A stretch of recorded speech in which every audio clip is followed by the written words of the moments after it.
കുഴപ്പമില്ല ഇപ്പൊ കാണുന്നുണ്ട്. ഓക്കെ, നമുക്ക് ക്ലാസ്സിലോട്ടേക്ക് കടക്കാം. ഒന്നാമത്തെ ക്വസ്റ്റ്യൻ, ബെഡ് എന്നെഴുതുന്നതിന് പകരം ഡെബ് എന്നെഴുതുന്ന കുട്ടിയിലെ പഠന വൈകല്യം ഏതാണ്? ബെഡ് എന്ന് എഴുതുന്നതിന് പകരം ഡെബ് എന്ന് എഴുതുന്ന കുട്ടിയിലെ പഠന വൈകല്യം എന്താണെന്നാണ് ചോദ്യം. എഴുതുന്നതിലുള്ള പ്രശ്നമാണ്. ഡിസ്ലെക്സിയ. ഡിസ്ലെക്സിയ.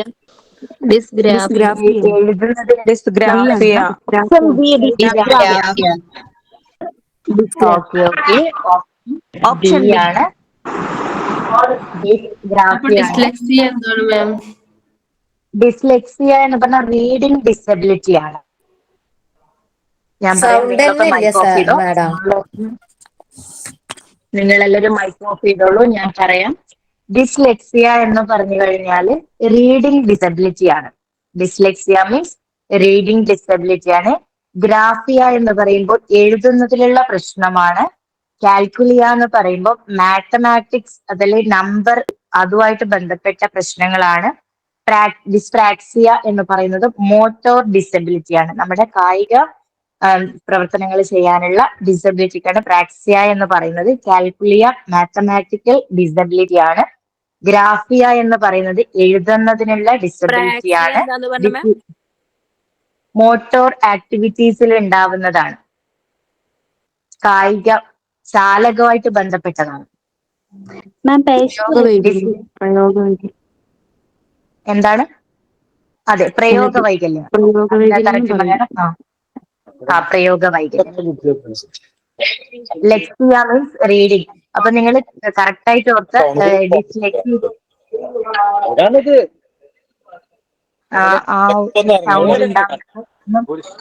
ഒന്ന് മൈക്ക് ഓഫ് ചെയ്യാം. ആരോ മൈക്ക് ഓഫ് ചെയ്യാനുണ്ട്. ഡിസ്ലെക്സിയ റീഡിംഗ് ആണ് കേട്ടോ.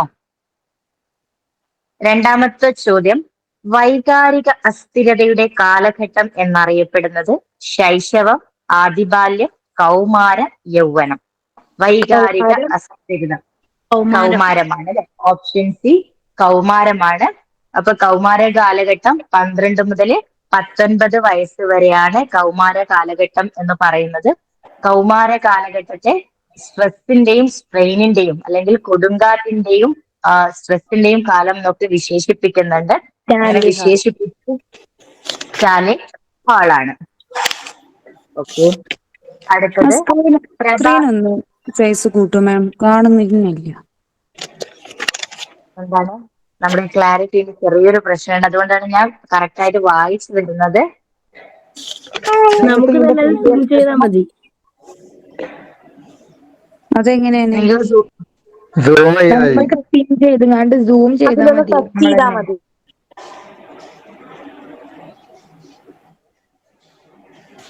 അടുത്തത് ഓക്കെ, വൈകാരിക അസ്ഥിരതയുടെ കാലഘട്ടം എന്ന് പറയുന്നത് കൗമാരമാണ് കേട്ടോ. മൂന്നാമത്തത്, പ്രഭാതത്തിൽ കണ്ട വെള്ള റോസാപ്പൂവിന്റെ ചിത്രം. നിങ്ങളൊന്ന് നിങ്ങളുടെ സ്ക്രീൻ ഒന്ന് സൂം ചെയ്യാട്ടോ. പിന്നെ ഞാൻ ക്വസ്റ്റ്യൻ വായിക്കുന്നുണ്ടല്ലോ. ഇതിന്റെ PDF കഴിഞ്ഞ പാടെ നിങ്ങൾക്ക് തരും കേട്ടോ. മൂന്നാമത്തത്, പ്രഭാതത്തിൽ കണ്ട വെള്ള റോസാപ്പൂവിന്റെ ചിത്രം പെൺകുട്ടിയുടെ മനസ്സിലുണ്ട്. ഇതിന് കാരണം ഓപ്ഷൻ എ സംവേദനം, ഓപ്ഷൻ ബി യുക്തിചിന്ത, ഓപ്ഷൻ സി സർഗാത്മകത, ഓപ്ഷൻ ഡി അവബോധം. സർഗാത്മകതയല്ലേ? വേദനം. Option D. Option A. Option D ആണ് കേട്ടോ. അവബോധം ഓർ പെർസെപ്ഷൻ. നമ്മൾ സ്ക്രീൻ കാണില്ല ടീച്ചറെ. സ്ക്രീൻ പ്രസന്റ് ആണല്ലോ. ആർക്കും വേറെ പ്രശ്നങ്ങളൊന്നും ഇല്ലല്ലോ? ഇല്ല. അപ്പൊ ഓപ്ഷൻ ഡി ആണ്. നമ്മൾ ഓപ്ഷൻ പറഞ്ഞു കഴിഞ്ഞാൽ നിങ്ങൾ മൈക്ക് ഓഫ് ചെയ്തോ കേട്ടോ. കാരണം എനിക്ക് തന്നെ അത് എല്ലാരും പരസ്പരം പറഞ്ഞതുകൊണ്ട് ക്ലിയർ ആവാത്ത പ്രശ്നമുണ്ട്. അപ്പൊ ഓപ്ഷൻ ഡി ആണ് കേട്ടോ. പെർസെപ്ഷൻ എന്ന് പറയും. അപ്പൊ ഓപ്ഷൻ എ അല്ലേ എന്ന് എല്ലാവരും പറഞ്ഞിട്ടുണ്ട്. സംവേദനം എന്ന് പറഞ്ഞാൽ നമ്മൾ ജസ്റ്റ് ഇപ്പൊ നമ്മള് അടുക്കളയിൽ നിന്നൊരു സ്മെല്ല് ഉണ്ടെങ്കിൽ നമുക്ക് ആ സ്മെല്ല് നമ്മുടെ മൂക്കിലേക്ക് എത്തുന്നു. അത് ജസ്റ്റ് ഒരു സെൻസേഷൻ ആണ്. അത് നമ്മുടെ സംവേദനമാണ്. അപ്പൊ നമ്മൾ ആ ഒരു സ്മെല്ല് ചെയ്ത് കഴിഞ്ഞിട്ട് ഓ ഇത് ഇന്ന ഫുഡിന്റെ മണമാണല്ലോ എന്ന് നമ്മൾ മനസ്സിലാക്കുമ്പോഴാണ് അത് പെർസെപ്ഷൻ ആയിട്ട് മാറുന്നത് കേട്ടോ. ജസ്റ്റ് നമ്മളെ സെൻസ് കൊണ്ട് സെൻസ് ചെയ്യുന്നതാണ് സംവേദനം. അല്ലെങ്കിൽ ഒന്ന് ടച്ച് ചെയ്യുമ്പോൾ നമ്മൾ അറിയുന്നു. അപ്പൊ ഇന്ന കാരണം കൊണ്ടാണ് അല്ലെ ഇന്ന സാധനമാണ് നമ്മൾ ടച്ച് ചെയ്ത് നമ്മൾ മനസ്സിലാക്കുമ്പോഴാണ് അത് പെർസെപ്ഷൻ ആണെന്ന് പറയുന്നത്. ഫോർ എക്സാമ്പിൾ ഇപ്പൊ കിച്ചണിന്റെ തന്നെ പറയുകയാണെങ്കിൽ കിച്ചണിന് ചിക്കൻ കറി ആണല്ലോ ഉണ്ടാക്കുന്നത്. ചിക്കൻ കറിയുടെ മണം നമ്മുടെ മൂക്കിലേക്ക് വരുന്നു. അത് ചിക്കൻ കറിയാണെന്ന് നമ്മൾ ഐഡന്റിഫൈ ചെയ്യുന്നതിനെയാണ് നമ്മൾ അവബോധം അല്ലെങ്കിൽ പെർസെപ്ഷൻ എന്ന് പറയുന്നത്. ഇവിടെ എന്താണ് റോസാപ്പൂവിന്റെ മണം, ആ ഒരു മണം മണം റോസാപ്പൂവിൻ്റെതാണെന്ന്, വെള്ള റോസാപ്പൂവിൻ്റെതാണെന്ന് കുട്ടിയുടെ മനസ്സിലുണ്ട്. കുട്ടി അത് മനസ്സിലാക്കി കഴിഞ്ഞു. അപ്പം അവിടെ അവബോധമാണ്. മാഡം ചിത്രമല്ലേ കൊടുത്തിരിക്കണേ? റോസാപ്പൂവിന്റെ ചിത്രം എന്നല്ലേ പറഞ്ഞിരിക്കണേ? ചിത്രം അല്ല, കണ്ടത് മനസ്സിലാക്കി കഴിഞ്ഞാൽ അത് പെർസെപ്ഷൻ ആണ്, സംവേദന അല്ല കേട്ടോ. ജസ്റ്റ് കാണുക മാത്രമാണ് സെൻസേഷൻ എന്ന് പറയുന്നത്. കണ്ടിട്ട് അത് വെള്ള റോസാപ്പൂവിന്റെ ചിത്രമാണെന്ന് മനസ്സിലാക്കിയാൽ ആ കുട്ടിയുടെ മനസ്സിൽ അതുണ്ടെങ്കിൽ അത് പെർസെപ്ഷൻ ആണ്. രണ്ടാമത്തെ സ്റ്റേജ് ആണിത്. സെൻസേഷൻ കഴിഞ്ഞാൽ, സെൻസേഷൻ വഴി കിട്ടിയ കാര്യം നമ്മൾ മനസ്സിലാക്കി കഴിഞ്ഞാൽ അത് പെർസെപ്ഷൻ ആണ്. അതിനെയാണ് നമ്മൾ പെർസെപ്ഷൻ പറഞ്ഞത്. ഓക്കെ, അടുത്ത ക്വസ്റ്റ്യൻ. മോറോൺ എന്നാൽ ഓപ്ഷൻ എ കേൾവി പ്രശ്നമുള്ള കുട്ടി, ഓപ്ഷൻ ബി കാഴ്ച വൈകല്യമുള്ള കുട്ടി, ഓപ്ഷൻ സി ബുദ്ധിമാന്ദ്യമുള്ള കുട്ടി, ഓപ്ഷൻ ഡി പഠന വൈകല്യമുള്ള കുട്ടി. അപ്പൊ നിങ്ങൾ അടുത്ത സ്ലൈഡിലുള്ളത് നിങ്ങൾ നിർബന്ധമായിട്ടും പഠിച്ചിരിക്കണം. ഓരോന്നും പഠിച്ചിരിക്കണം കേട്ടോ. മുന്നേ ഒക്കെ ആദ്യം അവസാനമൊക്കെ ആയിരുന്നു ചോദിക്കല്, പക്ഷെ ഇപ്പൊ ഓരോന്നും എടുത്ത് ചോദിക്കുന്നുണ്ട്. 140 എബോവ് ജീനിയസ്. അല്ലേ? അതെ, ആ ക്ലാസിഫിക്കേഷൻ ഓരോ എന്താണ്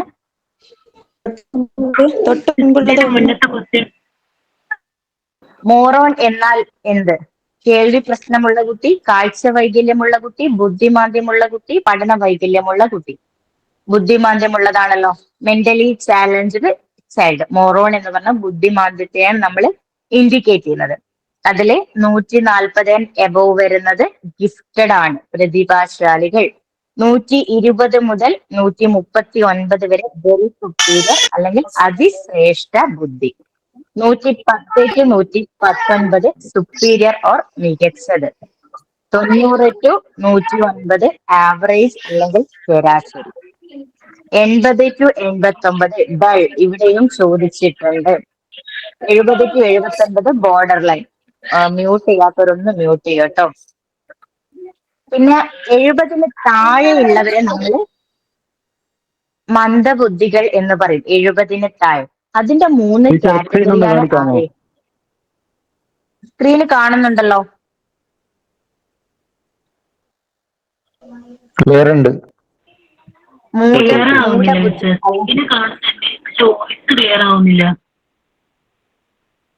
അത് റേഞ്ചിന്റെ കുഴപ്പമാണ്. സൂം ചെയ്ത് നല്ല ക്ലിയർ ആയിട്ട് കാണുന്നുണ്ട്. ക്ലിയർ ഉണ്ട്. റീജോയിൻ ചെയ്താൽ മതി, അപ്പൊ കിട്ടുന്നുണ്ട്. സൗണ്ട് റീജോയിൻ ചെയ്താൽ മതി, അപ്പൊ കിട്ടുന്നുണ്ട്. മൂഢബുദ്ധി 50 to 69. നിങ്ങൾ കൃത്യമായിട്ട് അറിഞ്ഞിരിക്കണേ. 50 മുതൽ 69 വരെ മൂഢബുദ്ധി അല്ലെങ്കിൽ മോറോൺ. നമ്മളോട് ചോദിച്ചതാണ്, മൂഢബുദ്ധിയാണ് ചോദിച്ചത്. ഇംബസൈൽ ക്ഷീണബുദ്ധി 25 to 49. IQ below 25 idiots. അപ്പൊ ഇതിൽ ഓരോന്നും നിങ്ങൾ എന്ത് ചെയ്യണം? പഠിച്ച് വെക്കണം, നിർബന്ധമാണ്. 140 എബോവ് പ്രതിഭാശാലികളാണ്. 70 താഴെയുള്ളവർ മന്ദബുദ്ധികളാണ്. അതിൽ 3 കാറ്റഗറീസ് ആണ്: മൂഢബുദ്ധി, ക്ഷീണബുദ്ധി, ജഡബുദ്ധി. അവരുടെ റേഞ്ചും പഠിച്ചു വെക്കണം. 50 to 69 മൂഢബുദ്ധി അല്ലെങ്കിൽ മോറോൺസ്, 25 to 49 ഇംപസൈൽസ് ഓർ ക്ഷീണബുദ്ധി, ബിലോ 25 ഇഡിയറ്റ്സ് ജഡബുദ്ധി എന്ന് പറയും. അപ്പൊ ഒന്നുകിൽ 70 താഴെ എന്ന് പറഞ്ഞ് മന്ദബുദ്ധികൾ എന്ന് പറയും, അല്ലെങ്കിൽ ഇതേ കാറ്റഗറി തന്നെ തന്നിട്ട് മൂഢബുദ്ധി, ക്ഷീണബുദ്ധി, ജഡബുദ്ധി, ഇതിൽ 3 ഓപ്ഷനിൽ ഉണ്ടാവും. അപ്പൊ നിങ്ങൾ കറക്റ്റ് ഓർഡറിൽ തന്നെ പഠിക്കാം. മൂഢ, ക്ഷീണ, ജഡ, ബുദ്ധി. ഓരോരോ റേഞ്ചും. പിന്നെ 5, 10 ആണല്ലോ, 10, 10 അങ്ങനെയാണല്ലോ. ഓർത്തു വെക്കണേ. അടുത്തത് ബ്രിഡ്ജസ് ചാർട്ട് താഴെ പറയുന്നവയിൽ ഏതുമായി ബന്ധപ്പെട്ടിരിക്കുന്നു? ഓപ്ഷൻ എ വൈജ്ഞാനിക, വൈകാരിക വികാസം. വൈകാരിക വികാസം അല്ലേ? ഗാദറിംഗ് ബ്രിഡ്ജസ് ആണ് കേട്ടോ. മാം നേരത്തെ Bridges chart ഇല്ലേ? സ്ക്രീൻഷോട്ട് എടുക്കാന്ന് കാണിച്ചത്. ബ്രിഡ്ജസ് ചാർട്ട് നമ്മള് അല്ല, ഇതിന്റെ PDF നിങ്ങൾക്ക് തരും. ഇതിന്റെ ഇപ്പൊ തന്നെ PDF നിങ്ങൾക്ക് അവൈലബിൾ ആയിരിക്കും. സ്ക്രീൻഷോട്ട് എടുക്കേണ്ട ആവശ്യമില്ല. ബ്രിഡ്ജസ് ചാർട്ടിലുള്ള കാര്യങ്ങൾ, ഉള്ളിലുള്ള കാര്യങ്ങളൊന്നും നിങ്ങൾ ഇപ്പൊ പഠിക്കണ്ട. ബ്രിഡ്ജസ് ചാർട്ട് ആരുമായി ബന്ധപ്പെട്ടിരിക്കുന്നു? ഗാദറിംഗ് ബ്രിഡ്ജസ് ആണ്. അത് വൈകാരിക വികാസമായിട്ട് ബന്ധപ്പെട്ടിരിക്കുന്നു എന്ന് പറയാം. ഉള്ളിലുള്ള പറയുന്നാൽ ഇപ്പൊ നമുക്ക് സമയമില്ല. ഓക്കെ, അപ്പൊ ഇത്രയും ഓർത്ത് വെക്കുക. ഗാദറിംഗ് ബ്രിഡ്ജസ് ആണ്. ഇമോഷണൽ ഡെവലപ്മെന്റുമായിട്ട് ബന്ധപ്പെട്ടതാണ് വൈകാരിക വികാസം. അടുത്തത് കുറച്ച് റെയർ ഫാക്ട് ആണ്. പ്രൈവറ്റ് സ്പീച്ച് എന്ന പദം ആരുമായി ബന്ധപ്പെട്ടിരിക്കുന്നു? Option A Chomsky, option B Kohlberg, option C Vygotsky, option D പിയാഷെ. വൈഗോട്സ്കി. ഓപ്ഷൻ സി വൈഗോട്സ്കി ആണ് കേട്ടോ. സ്പീച്ച് എന്ന് പറയുമ്പോഴത്തേക്കും ചോംസ്കിയിലേക്ക് പോവാൻ സാധ്യതയുണ്ട്. ഭാഷയായിട്ട് ബന്ധപ്പെട്ടതാണല്ലോ ചോംസ്കി. അപ്പം ഇത് കുറച്ചുകൂടെ റെയർ ആണ്.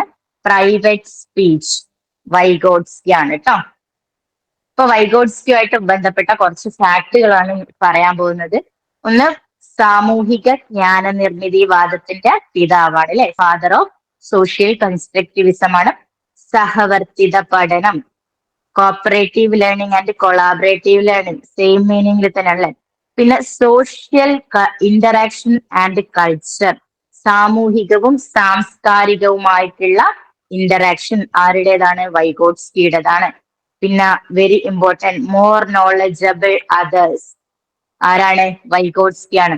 സോൺ ഓഫ് പ്രോക്സിമൽ ഡെവലപ്മെന്റ്, അതെ. നിങ്ങൾ ഈ ഇതിന്റെ ഫുൾ ഫോം പഠിക്കുമ്പോൾ ഓർമ്മിക്കണം, ഓപ്ഷനിൽ 4ഉം ഒന്നുകിൽ എക്സ്പാൻഷൻ തരുമ്പം 4ഉം കണ്ട് കൺഫ്യൂഷൻ വരരുത്. സോൺ ഓഫ് പ്രോക്സിമൽ ഡെവലപ്മെന്റ് തന്നെയാണ്. ചിലപ്പോൾ സോൺ ഓഫ് പ്രോക്സിമോ ഡിസ്റ്റൽ ഡെവലപ്മെന്റ് എന്നൊക്കെ തരും. അപ്പൊ കറക്റ്റ് ആയിട്ട് ഓർത്ത് വെക്കുക, സോൺ ഓഫ് പ്രോക്സിമൽ ഡെവലപ്മെന്റ്. പിന്നെ private speech, social speech or inner speech, ഇങ്ങനെ 3 രീതിയിലും പറയും കേട്ടോ. പ്രൈവറ്റ് സ്പീച്ച് എന്ന് പറയും, social speech or inner speech. പിന്നെ പ്രതിക്രിയ അധ്യാപനം, റെസിപ്രോക്കൽ ടീച്ചിങ്, സ്കഫോൾഡിങ്. സ്കഫോൾഡിങ് നിങ്ങൾ 2 പോയിന്റ്. സ്കഫോൾഡിങ് എന്ന ടേം കോയിൻ ചെയ്തത് ആരാണ്? ബ്രൂണറാണ്. ആശയമാണ് ആരുടേത്? വൈഗോട്സ്കിയുടേത്. മാറിപ്പോവരുത്, ആശയം ആരുടേത് തന്നെയാണ്? വൈഗോട്സ്കിയാണ്. അതിന്റെ ടേം മാത്രമാണ് ആര് കോയിൻ ചെയ്തത്? ബ്രൂണർ കോയിൻ ചെയ്തത്. പ്രൈവറ്റ് സ്പീച്ച് എന്താണ്? പ്രൈവറ്റ് സ്പീച്ച് എന്നൊക്കെ പറയുന്നത് അദ്ദേഹത്തിന്റെ നമ്മളെ സോഷ്യലി ഇന്ററാക്ഷനിലൂടെയാണ് കുട്ടി പഠിക്കുന്നത് എന്നത് ഒരു മീനിങ്ങിൽ തന്നെയാണ് അത് പറയുന്നത്. നമ്മുടെ ഉള്ളില് എന്തുണ്ട്? ഒരു ഇന്നർ, ചോംസ്കി പറയുന്നത് പോലെ തന്നെ ഒരു ഇന്നർ ആയിട്ടുള്ള സ്പീച്ചിനുള്ള ഒരു ഏരിയ ഉണ്ട്. അത് സമൂഹത്തിൽ ഇടപഴകുന്നതിലൂടെ, അതിലുള്ള ഡെവലപ്മെന്റിലൂടെയാണ് ഭാഷാ വികസനം നടക്കുന്നത് എന്നാണ് പറയുന്നത്. ഓക്കെ, അടുത്തത്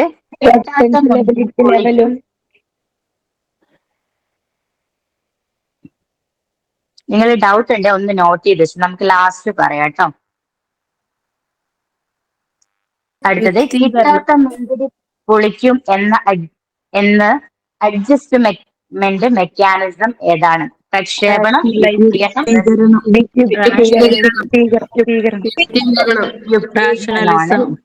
റാഷണലൈസേഷൻ ആണ്, യുക്തീകരണമാണ് അല്ലെ. പ്രക്ഷേപണം എന്താണ്? പ്രക്ഷേപണം, പ്രൊജക്ഷൻ, അത് നമ്മള് ഇപ്പം എക്സാം കഴിഞ്ഞ് മാർക്ക് കുറഞ്ഞു കഴിഞ്ഞാല് ഒന്നുകിൽ അധ്യാപകൻ പഠിപ്പിച്ചത് ശരിയല്ലായിരുന്നു, അല്ലെങ്കിൽ ക്വസ്റ്റ്യൻ പേപ്പർ ഭയങ്കര ടഫ് ആയിരുന്നു. നമ്മളിലുള്ള കാര്യം, നമ്മളെ തെറ്റ് മറ്റുള്ളതിലേക്ക് പ്രൊജക്ട് ചെയ്യുന്നതിനാണ് നമ്മൾ എന്ത് പറയാം? പ്രൊജക്ഷൻ എന്ന് പറയാം. ഒന്നുകിൽ ക്വസ്റ്റ്യൻ പേപ്പറിനെ കുറ്റം പറയാ, അല്ലെങ്കിൽ അധ്യാപകനെ കുറ്റം പറയാ. ആ രീതിയിലേക്ക് ഉള്ള അഡ്ജസ്റ്റ്മെന്റ് മെക്കാനിസം ആണ് എന്ത്? പ്രൊജക്ഷൻ എന്ന് പറയുന്നത്. യുക്തീകരണം, പ്രക്ഷേപണം, ആധ്യാത്മീകരണം എന്തായിരുന്നു? താദാത്മീകരണം. യുക്തീകരണം യുക്തീകരണം ഇതാണ് നമുക്ക് കിട്ടിയ ഇപ്പൊ എന്താണ് ഒരു ജോലി, നമുക്ക് കിട്ടേണ്ട ഒരു ജോലി വേറെ നമ്മളെക്കാളും ക്വാളിറ്റി ഉള്ള ഒരാൾക്ക് കിട്ടിക്കഴിഞ്ഞാൽ അതെനിക്ക് വേണ്ടായിരുന്നു, എനിക്കത് പറ്റില്ലായിരുന്നു, അത് ഞാൻ തന്നെ കൊടുത്തതാണെന്നൊക്കെ പറഞ്ഞ് നമ്മളെ തന്നെ എന്ത് ചെയ്യാം, യുക്തീകരിക്കുന്ന രീതിയിലുള്ളതാണ്. മറ്റുള്ളവരുടെ സന്തോഷത്തില് സന്തോഷം കണ്ടെത്തുന്നല്ലേ താതാത്മീകരണം? താദാത്മീകരണം അതാണ്. മറ്റുള്ളവരുടെ വിജയത്തിൽ സന്തോഷം കണ്ടെത്തുന്നു. താദാത്മീകരണം എന്ന് പറഞ്ഞാൽ അതെ, ഐഡന്റിഫിക്കേഷൻ. ഇപ്പൊ സച്ചിൻ കളിക്കുന്നത് കണ്ടിട്ട് സച്ചിന്റെ വിജയത്തിൽ നമ്മളെ സന്തോഷം കണ്ടെത്തും. താദാത്മീകരണം. ഞാൻ വേണേ ഒന്നുകൂടെ പറയാം. എന്തായിരുന്നു റിപ്രഷൻ? ദമനം. നമുക്ക് ഇഷ്ടമില്ലാത്ത കാര്യങ്ങളൊക്കെ മനസ്സിന്റെ ഉള്ളിലേക്ക് അടക്കി അമർത്തി വെക്കുന്നതിനെയാണ് റിപ്രഷൻ അല്ലെങ്കിൽ ദമനം എന്ന് പറയുന്നത്. ഞാൻ ഒന്നുകൂടെ എല്ലാം ഒന്ന് പറയാം. ഒന്ന് യുക്തീകരണം, ന്യായീകരിക്കാം. നമുക്ക് വേണ്ട, എനിക്ക് ഇപ്പൊ നമ്മൾ ജോലിയുടെ കാര്യം പറയുകയാണെങ്കിൽ എനിക്ക് വേണ്ടായിട്ട് ഞാൻ വേറൊരാൾക്ക് കൊടുത്തതാണ്. ആക്ച്വലി അത് നമുക്ക് കിട്ടാത്തതായിരിക്കും, പക്ഷെ കിട്ടാത്തതെന്ന് നമ്മൾ പറയില്ല, നമ്മൾ എന്ത് പറഞ്ഞ് അഡ്ജസ്റ്റ് ചെയ്യും, അതെനിക്ക് വേണ്ടാത്തത് കൊണ്ട് ഞാൻ മറ്റേയാൾക്ക് കൊടുത്തതാന്നുള്ള രീതിയിൽ യുക്തീകരിക്കും. പിന്നെ സബ്ലിമേഷൻ ഓർ ഉദാത്തീകരണം. ഇപ്പം നമുക്ക് കുട്ടികളില്ലാത്ത കപ്പിളാണെങ്കിൽ ആ ഒരു സങ്കടം മറ്റുള്ള അനാഥാലയങ്ങളിലേക്ക് എന്തെങ്കിലും കൊടുത്തിട്ടോ അങ്ങനെ നമ്മുടെ സങ്കടം മറ്റുള്ള സന്തോഷ കാര്യങ്ങളിലേക്ക് ഉപയോഗിക്കുന്നതിനാണ് സബ്ലിമേഷൻ അല്ലെങ്കിൽ ഉദാത്തീകരണം എന്ന് പറയും. പിന്നെ അനുപൂരണം ഉണ്ട്, കോമ്പൻസേഷൻ. നമുക്ക് ഒരു കുട്ടിയാണ് ക്ലാസ്സിൽ അക്കാഡമിക്കലി ലോ ലെവൽ ആണെങ്കിൽ ആ കുട്ടി എന്തായിരിക്കും, അക്കാഡമിക് ലോ ലെവല് സ്പോർട്സിൽ വെച്ചിട്ട് കോമ്പൻസേറ്റ് ചെയ്യും. സ്പോർട്സിൽ ആ കുട്ടി സ്റ്റാർ ആയിരിക്കും. അങ്ങനെ ഒരിടത്തുള്ള പരാജയം അല്ലെങ്കിൽ തിളങ്ങാൻ പറ്റാത്തത് മറ്റൊരു മേഖലയിൽ വെച്ച് തിളങ്ങാൻ പറ്റുക, അതാണ് അനുപൂരണം. പ്രക്ഷേപണം അല്ലെങ്കിൽ പ്രൊജക്ഷൻ എന്ന് പറയുന്നത് തന്റെ കുറ്റങ്ങളുടെയും പരാജയങ്ങളും മറ്റുള്ളവരിലേക്ക് കൊടുക്കുക, അതാണ് ഞാൻ ക്വസ്റ്റ്യൻ പേപ്പറിന്റെ പറഞ്ഞത്. പിന്നെ താദാത്മീകരണം എന്നൊക്കെ പറയുന്നത് മറ്റുള്ളവരുടെ വിജയത്തിൽ നമ്മൾ സന്തോഷം കണ്ടെത്താം. ഗാംഗുലിയുടെ വിജയത്തിൽ നമ്മൾ സന്തോഷം കണ്ടെത്താം. പിന്നെ പശ്ചാത്ഗമനം എന്ന് പറയുന്നത് നമ്മുടെ പ്രശ്നങ്ങളെ നേരിട്ട് കൈകാര്യം ചെയ്യാതെ മുൻകാല സമായോജനത്തിലേക്ക് തിരിച്ചു പോകുന്നത്. ഇപ്പൊ നമ്മുടെ വീട്ടില് ഗസ്റ്റ് ഒക്കെ വന്നു കഴിഞ്ഞാൽ വലിയ കുട്ടികൾ എന്ത് ചെയ്യും, ചെറിയ കുട്ടികളെ പോലെ കരയും. ചെറിയ കുട്ടികൾ കരഞ്ഞാൽ നമുക്കറിയാം സാധാരണ നമ്മൾ അവരിലേക്ക് ശ്രദ്ധ കൊടുക്കും. അപ്പം കുട്ടികളിലേക്ക് ശ്രദ്ധ കിട്ടാൻ വേണ്ടിയിട്ട് അവര് കരയുന്ന രീതി, അതായത് മുൻകാലങ്ങളിലേക്കുള്ള ആ ഒരു രീതിയിലേക്ക് പോവാം. ഏതാണ് ഇംഗ്ലീഷ് വേർഡ് എന്താണ്? ഏതിന്റെ ഇംഗ്ലീഷ്? പശ്ചാത്ഗമനം, റെഗ്രേഷൻ. പശ്ചാത്ഗമനം, റെഗ്രേഷൻ. താദാത്മീകരണം, ഐഡന്റിഫിക്കേഷൻ. പ്രക്ഷേപണം, പ്രൊജക്ഷൻ. അനുപൂരണം, കോമ്പൻസേഷൻ. സബ്ലിമേഷൻ, ഉദാത്തീകരണം. യുക്തീകരണം, റാഷണലൈസേഷൻ. മാം ഈ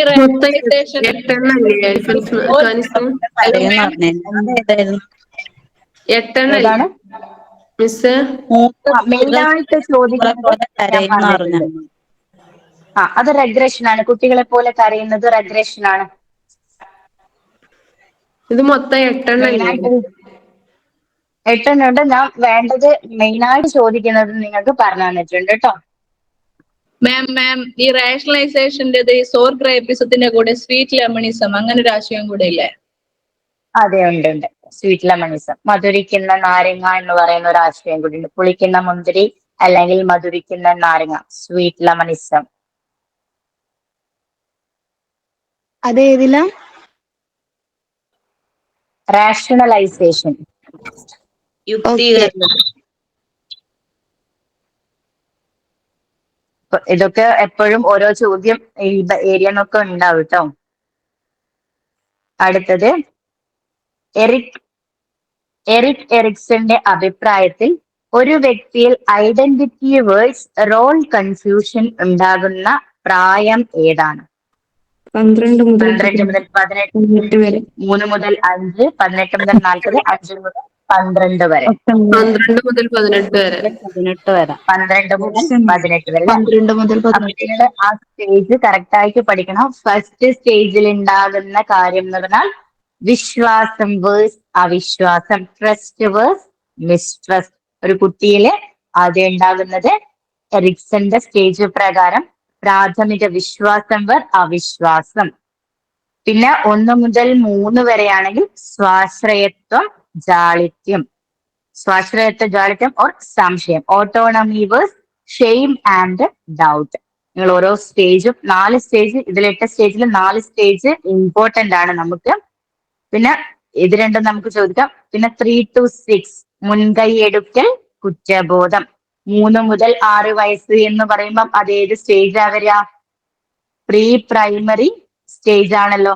അപ്പം അങ്ങനെയും ചോദിക്കാം. പ്രീ പ്രൈമറി സ്റ്റേജിൽ എറിക്സന്റെ തിയറി പ്രകാരം ഏത് രീതിയിലുള്ള കാര്യങ്ങളാണ്? മുൻകൈയെടുക്കൽ, കുറ്റബോധം. പിന്നെ നിങ്ങൾക്ക് ഏറ്റവും ഇമ്പോർട്ടന്റ് ആയിട്ടുള്ളത് ഇതാണ്, 6 മുതൽ 12 വയസ്സ് വരെ. ഇതാണ് നമ്മൾ ഡീൽ ചെയ്യാൻ പോകുന്ന കുട്ടികൾ അല്ലെ. 6 മുതൽ 12 വയസ്സ് വരെയുള്ള കുട്ടികളാണ്. അപ്പം ഊർജ്ജസ്വലത വേഴ്സ് അപകർഷത, ഇൻഡസ്ട്രി വേഴ്സ് ഇൻഫീരിയോറിറ്റി. പിന്നെ കൗമാരകാലം, സ്വാവബോധം വേഴ്സ് റോൾ, സംശയം. ഇതാണല്ലോ ഇപ്പൊ നമ്മളോട് ക്വസ്റ്റ്യൻ ചോദിച്ചത്. അപ്പം ഈ 4 12 to 18, 6 to 12. അതേപോലെ ഈ സ്റ്റേജസ്, ഒന്നാമത്തെ സ്റ്റേജ് എല്ലാവർക്കും ഓക്കെ ആയിരിക്കും, വിശ്വാസം വേഴ്സ് അവിശ്വാസം. ബാക്കിയുള്ള 4 സ്റ്റേജും നിങ്ങൾ വളരെ വളരെ ഇമ്പോർട്ടന്റ് ആയിട്ട് പഠിക്കുക. 1, 2, 3, 4. കൗമാര കാലഘട്ടം, primary, pre primary and first stage ഏതാണ്? അപ്പം 6 to 12 അതിൽ ഏറ്റവും ഇമ്പോർട്ടന്റ് ആയിട്ട് നോക്കുക. ഊർജ്ജസ്വലത വേഴ്സ് അപകർഷത, ഇൻഡസ്ട്രി വേഴ്സ് ഇൻഫീരിയോറിറ്റി.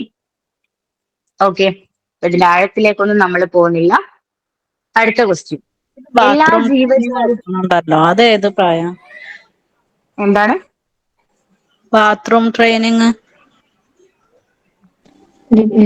രണ്ടാമത്തത് 2 to 3. ടോട്ടൽ ഏജ് 1 to 3 ആണ്. 1 to 3, 1 to 3യിലാണ് അതൊക്കെ നടക്കുന്നത് കേട്ടോ. Okay ma'am. 1 to 3 നമ്മള് ആ ഒരു ഓട്ടോണമി വർക്ക്, ഷെയിം ആൻഡ് ഡൗട്ടില് കളിപ്പാട്ടങ്ങളുടെ കാലഘട്ടം എന്ന് പറയും. ടോഡ്ലർ ഏജ്, ടോഡ്ലർ ഏജ് കേട്ടോ. ഒന്നും കൂടെ പറയും, ആ ഒരു പേരും കൂടെ ഉണ്ട്, ടോഡ്ലർ ഏജ്. അടുത്തത്, എല്ലാ ജീവജാലങ്ങളും നിലവിലുള്ള എന്താണ്? PDF PDF PDF Telegram വഴിയാണോ?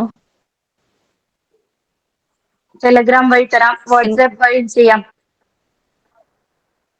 Okay, നമുക്കൊന്ന് സ്പീഡായിട്ട് പോകണം, കുറച്ച് അധികം ഉണ്ട്. ഓക്കെ, അടുത്ത ക്വസ്റ്റ്യൻ. എല്ലാ ജീവജാലങ്ങളും നിലവിലുള്ള സന്തുലിതാവസ്ഥയിൽ തുടരാൻ ഇഷ്ടപ്പെടുന്നു.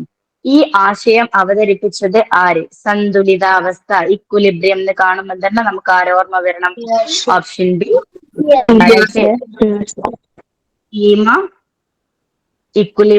Accommodation, assimilation, equilibrium.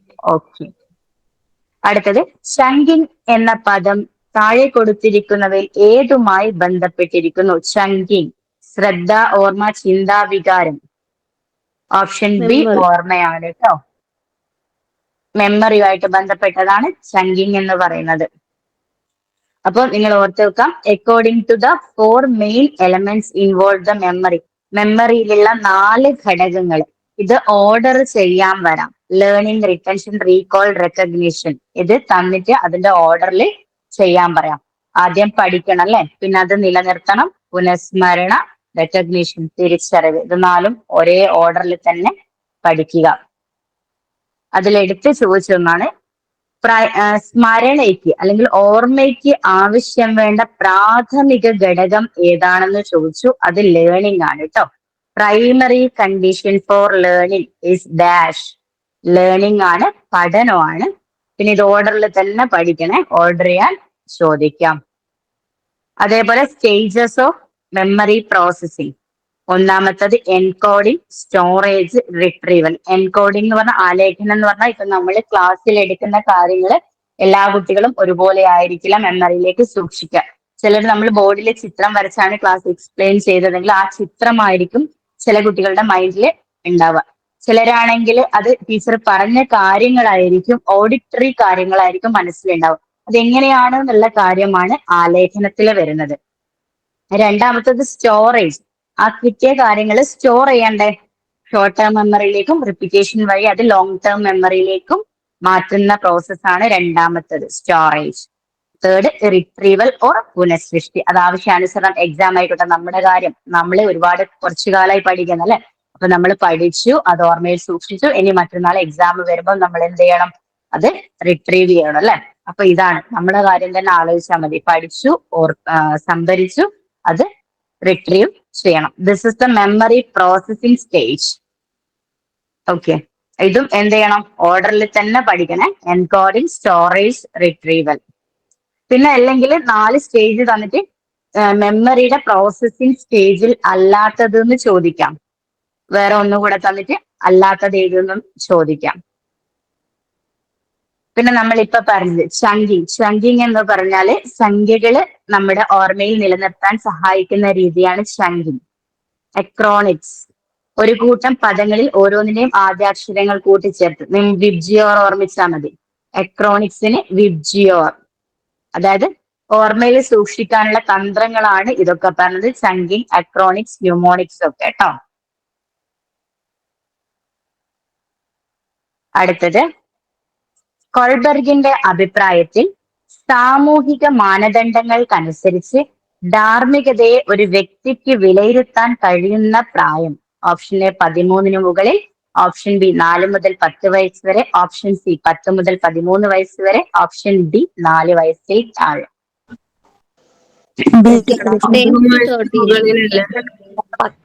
10 മുതൽ 13 വയസ്സ് വരെ.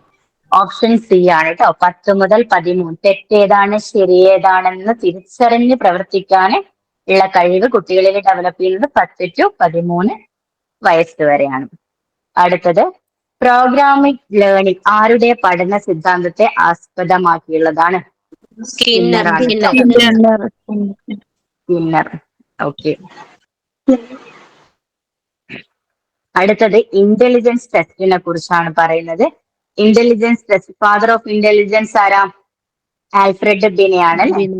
എല്ലാവർക്കും അറിയാം ആൽഫ്രഡ് ബിനെ ഇന്റലിജൻസ് ടെസ്റ്റിന്റെ പിതാവായി അറിയപ്പെടുന്നു. പ്രധാനമായും ഒരാളുടെ പഠിക്കാനുള്ള കഴിവ് വിലയിരുത്തുന്നതിലും മാനസിക പ്രായം സൃഷ്ടിക്കുന്നതിലും അദ്ദേഹം നൽകിയ സംഭാവന കൊണ്ടാണ് അദ്ദേഹത്തെ ഫാദർ ഓഫ് ഇന്റലിജൻസ് എന്ന് പറയുന്നത്. അതേപോലെ പെർഫോമൻസ് ടെസ്റ്റ് ഓഫ് ഇന്റലിജൻസ് ആര് കൊണ്ടുവന്നതാണ്? Alexander pass along test. ഇതൊക്കെ ഇന്റലിജൻസ് മെഷർ ചെയ്യുന്ന ടെസ്റ്റ് ആണ് കേട്ടോ.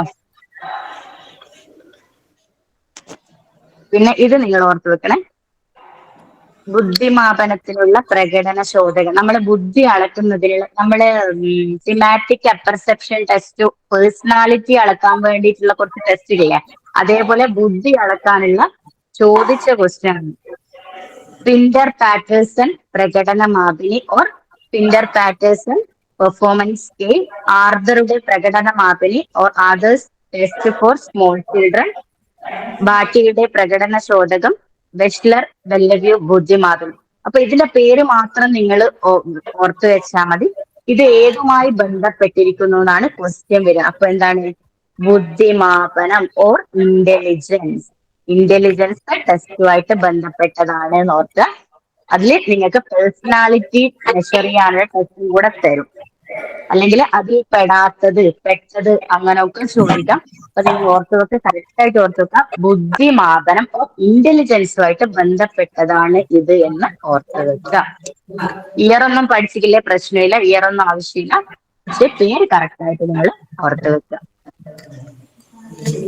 അടുത്തത്, ഒരു പെൺകുട്ടി ഞാൻ ശോഭനയെ പോലെ നൃത്തം ചെയ്യുമെന്ന് പറയുകയും അതിനുവേണ്ടി ശ്രമിക്കുകയും ചെയ്യുന്നു. ഇത് ആരുടെ പഠന സിദ്ധാന്തവുമായി? പേപ്പർ കാണുന്നില്ല. വേറെ ആർക്കും ഉണ്ടോ? ഇല്ല മാഡം. ഒന്ന് റീജോയിൻ ചെയ്യൂ കേട്ടോ. ആൽബർട്ട് ബന്ദൂർ അല്ലെ, സോഷ്യൽ ലേണിംഗ്, നിരീക്ഷണ പഠനം, social learning theory proposed by Albert Bandura അല്ലെ. ആൽബർട്ട് ബന്ദൂരിൻ്റെതാണ് സോഷ്യൽ ലേണിംഗ് തിയറി എന്ന് പറയുന്നത് it is also known as, ഇത് പലപ്പോഴായിട്ട് വന്നിട്ടുണ്ട്, നിരീക്ഷണ പഠന സിദ്ധാന്തം. ആരുടേതാണ്? Albert Bandura. അദ്ദേഹത്തിന്റെ ബുക്കാണ് social learning and personality development. ആരോ ഒരു മ്യൂട്ട് ചെയ്യാൻ മറന്നിട്ടുണ്ട്, ഒന്ന് മ്യൂട്ട് ചെയ്യട്ടോ. അപ്പൊ സോഷ്യൽ ലേണിംഗ് തിയറി ഇമ്പോർട്ടന്റ് ആണ്. Social learning theory was developed by ആരാണ്? Albert Bandura. സാമൂഹിക പഠന സിദ്ധാന്തം അല്ലെങ്കിൽ നിരീക്ഷണ പഠന സിദ്ധാന്തം, അദ്ദേഹത്തിന്റെ ബുക്കാണ് social learning and personality development. പിന്നെ അദ്ദേഹത്തിന്റെ എക്സ്പെരിമെന്റ് ആണ് എന്ത്? അദ്ദേഹത്തിന്റെ തിയറി എക്സ്പ്ലെയിൻ ചെയ്യാൻ വേണ്ടി അദ്ദേഹം നടത്തിയ എക്സ്പെരിമെന്റ് ആണ് ബോബോഡോൾ എക്സ്പെരിമെന്റ്. ബോബോഡോൾ എക്സ്പെരിമെന്റ് ആരുടേതാണ് ചോദിക്കാം? Albert Bandura. ബോബോഡോൾ എക്സ്പെരിമെന്റ് ഏത് പഠന സിദ്ധാന്തവുമായി ബന്ധപ്പെട്ടതാണ് ചോദിക്കാം? നിരീക്ഷണ പഠന സിദ്ധാന്തം അല്ലെങ്കിൽ സാമൂഹിക പഠന സിദ്ധാന്തം. അപ്പൊ ഒബ്സർവേഷൻ ലേണിംഗ് അല്ലെങ്കിൽ നിരീക്ഷണ പഠന സിദ്ധാന്തത്തിന്റെ 4 ഫാക്ടേഴ്സ് ആണ്. ഇതും നിങ്ങൾ ഓർഡറിൽ തന്നെ പഠിക്കണം. അതാണ് കേട്ടോ. അറ്റൻഷൻ ശ്രദ്ധ, റിട്ടൻഷൻ നിലനിർത്തൽ, മോട്ടോർ റീപ്രൊഡക്ഷൻ ചാലക പ്രകടനം, മോട്ടിവേഷൻ ഓർ റീൻഫോഴ്സ്മെന്റ്. ഇപ്പം കഴിഞ്ഞ ക്വസ്റ്റ്യനിൽ തന്നെ ആ കുട്ടി എന്ന് പറയുന്നത് ഞാൻ ശോഭനയെ പോലെ തന്നെ നൃത്തം ചെയ്യുന്നു അല്ലെ. അപ്പൊ ആ കുട്ടി എന്ത് ചെയ്യുന്നുണ്ട്? ശോഭനയുടെ നൃത്തം നല്ല രീതിയിൽ ശ്രദ്ധിക്കുന്നുണ്ട്. അറ്റൻഷൻ ഒന്നാമത്തെ സ്റ്റേജ്. പിന്നെ ആ കുട്ടി എന്ത് ചെയ്യുന്നുണ്ട്? അത് പഠിക്കാൻ ശ്രമിക്കുന്നുണ്ട്. പിന്നെ കുട്ടി അത് പ്രാക്ടീസ് ചെയ്യുന്നു. ചാലക പ്രകടനം, അത് ആരുടെയെങ്കിലും മുന്നിൽ, അമ്മയുടെ മുന്നിൽ ഞാൻ ഡാൻസ് കളിച്ചാൽ അമ്മ എന്ത് ചെയ്യും? നന്നായിട്ടുണ്ട്, അതുപോലെ ആയിട്ടുണ്ട്. അമ്മ എന്ത് ചെയ്യുന്നു? പ്രചോദനം, റീഇൻഫോഴ്സ്മെന്റ് നൽകുന്നു. ആ രീതിയിൽ തന്നെ ഓർത്തു വെക്കുക. Attention, retention, motor reproduction, motivation.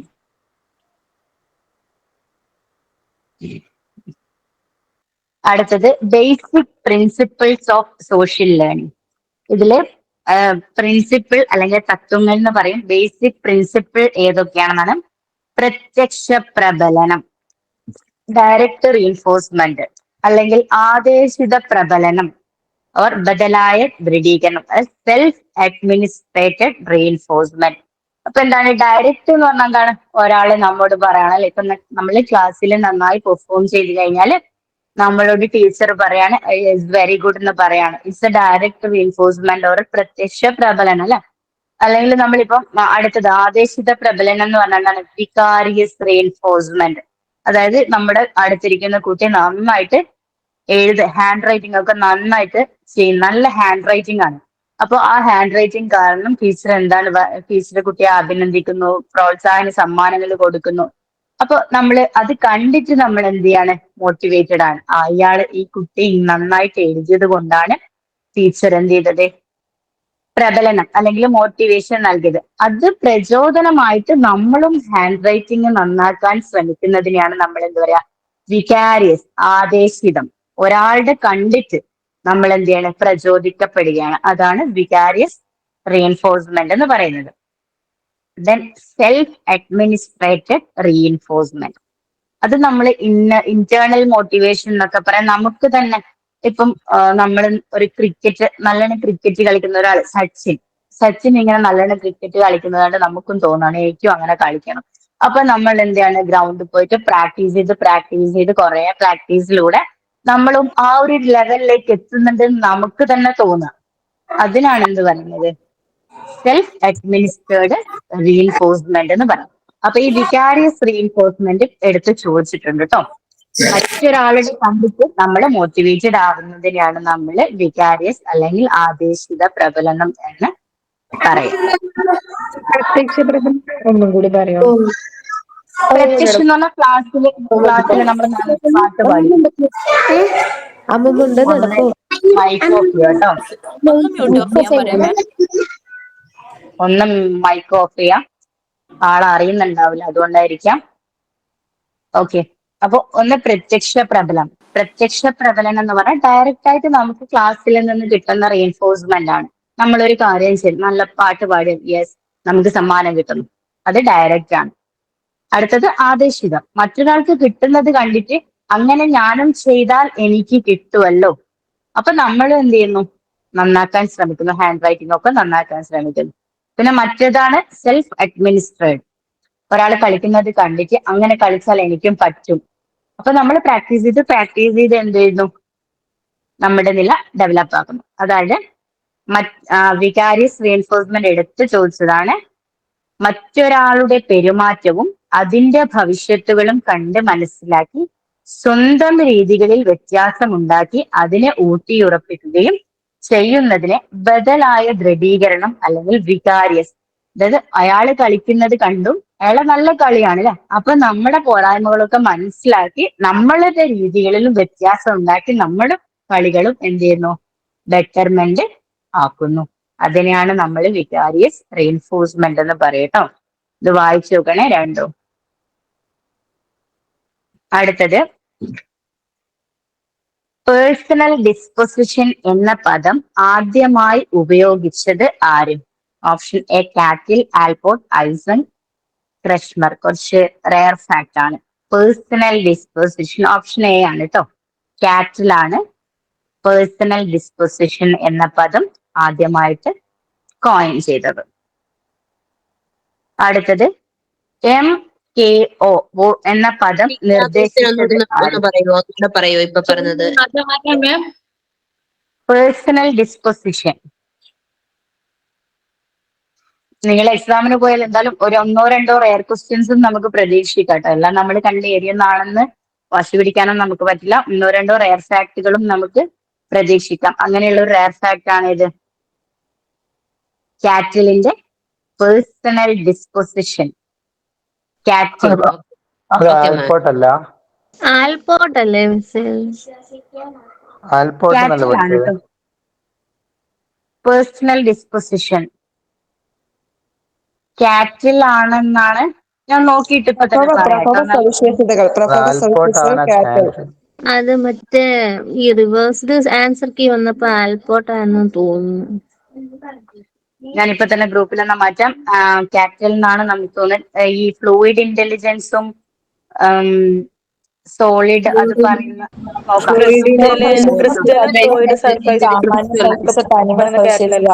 ഇതെല്ലാം കാറ്റലാണ്. നോക്കിയിട്ട് കൺഫേം ചെയ്തുതരാം കേട്ടോ. ഇപ്പൊ തന്നെ കൺഫേം ചെയ്തുതരാം ക്ലാസ് കഴിഞ്ഞ ഉടനെ. കോമൺ യൂണിറ്റ്, സോഴ്സ്, സർഫസ് ഒക്കെ കാറ്റലിന്റെ. പേഴ്സണൽ ആൽപോർട്ട് ആണ്. വൈയക്തിക ചിത്തവൃത്തി എന്ന് മലയാളത്തിൽ പറയും. വൈയക്തിക ചിത്തവൃത്തി. ഓക്കെ, നമുക്കൊന്ന് ഉറപ്പിക്കാം. ആൽപോർട്ട് ആണെങ്കിൽ ഞാനൊന്ന് നോക്കി വെക്കാം. ആൽപോർട്ടിന്റെതെന്ന് വെച്ചാല്, ആൽപോർട്ടിന്റെ എന്ന് പറഞ്ഞാൽ ദ്വിതീയ സവിശേഷതയും കേന്ദ്രീയ സവിശേഷതയും പ്രമുഖ സവിശേഷതയും. പ്രമുഖ സവിശേഷത എന്ന് പറയുന്നത് കാറ്റലാണ്. നമുക്ക് വരുന്നുണ്ട്. ആൽപോർട്ടിന്റെ ട്രൈറ്റ് അപ്രോച്ച് ഒന്ന് പറയണം കേട്ടോ. നമുക്ക് പറയാം. വരുന്നുണ്ട്. ഓക്കെ, അടുത്തത് MKO എന്ന പദം നിർദ്ദേശിച്ചത് ആര്?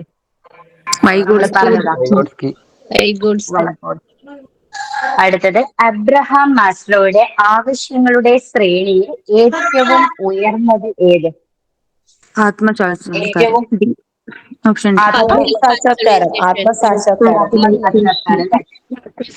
ഏറ്റവും താഴെയുള്ളത് ഏതാ?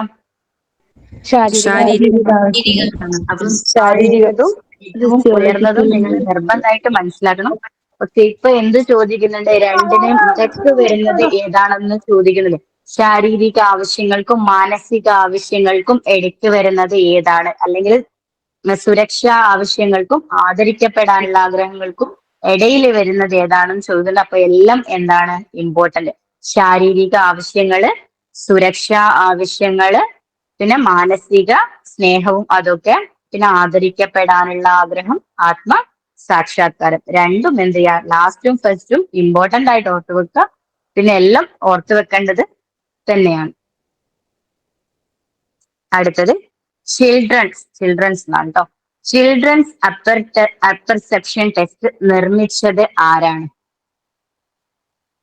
ചിൽഡ്രൻസ്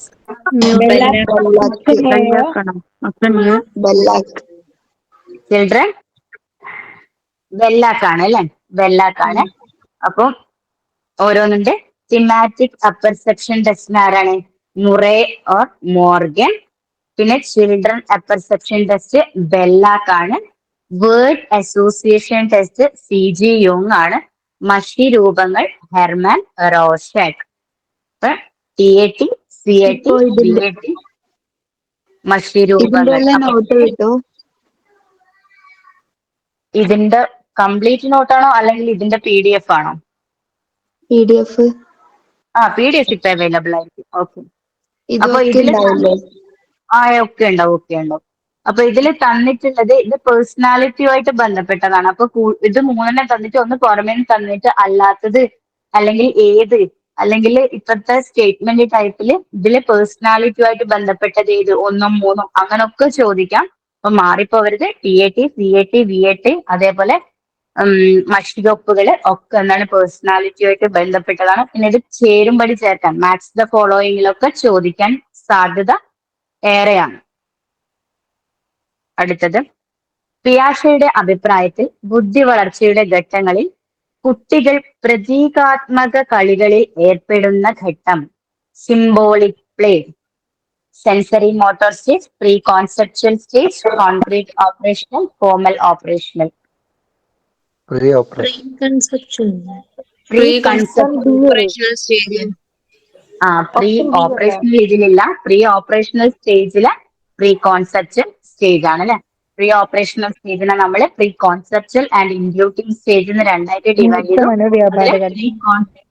അതെ, പ്രീ കോൺസെപ്ച്വൽ പ്രീ കോൺസെപ്ച്വൽ എന്ന് പറഞ്ഞാൽ ആശയദാന പൂർവ്വഘട്ടമാണ് കേട്ടോ. പ്രീ കോൺസെപ്ച്വൽ മീൻസ് ആശയദാന പൂർവ്വഘട്ടം.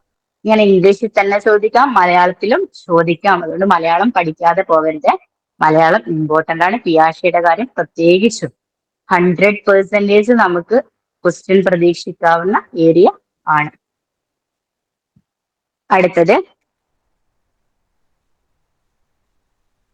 പ്രീ ഗ്യാങ് ഏജ് എന്നറിയപ്പെടുന്ന കാലഘട്ടം ശൈശവം, ശൈശവം. ആദ്യബാല്യം, ബാല്യം, കൗമാരം. ശൈശവം. Early childhood. ആദ്യ ബാല്യാണ് കേട്ടോ. അവിടെ പ്രീ ഗ്യാങ് ഫോം ചെയ്തില്ല. അപ്പം അടുത്ത അന്ത്യബാല്യം എന്തായിരിക്കും? ലേറ്റർ ഗ്യാങ് ഏജ് എന്നൊക്കെ പറയാൻ പറ്റും. ഇവിടെ പറയുന്നുണ്ട് ആദ്യ ബാല്യത്തിന് ഏർലി ചൈൽഡ്ഹുഡ്. ആദ്യ ബാല്യത്തിന് ഏതൊക്കെ പറയും? ഏർലി ചൈൽഡ്ഹുഡിന് കളിപ്പാട്ടങ്ങളുടെ കാലം ഓർ ഏജ്. സംഘബന്ധ പൂർവ്വകാലം പ്രീ ഗ്യാങ് ഏജ്. ആത്മരീതിയുടെ കാലഘട്ടം ഏജ് ഓഫ് മൈക്കൊന്ന് മ്യൂട്ട് ചെയ്യൂ. അറിയാതെ ആയിരിക്കാം. എല്ലാവരും ഒന്ന് ആൻസർ പറഞ്ഞതിന് ശേഷം മൈക്ക് ഒന്ന് ഓഫ് ചെയ്യുക കേട്ടോ. ഭാവനയുടെ കാലം. അപ്പൊ ഇത്രയും പേരുകളിൽ ആരറിയപ്പെടുന്നുണ്ട്?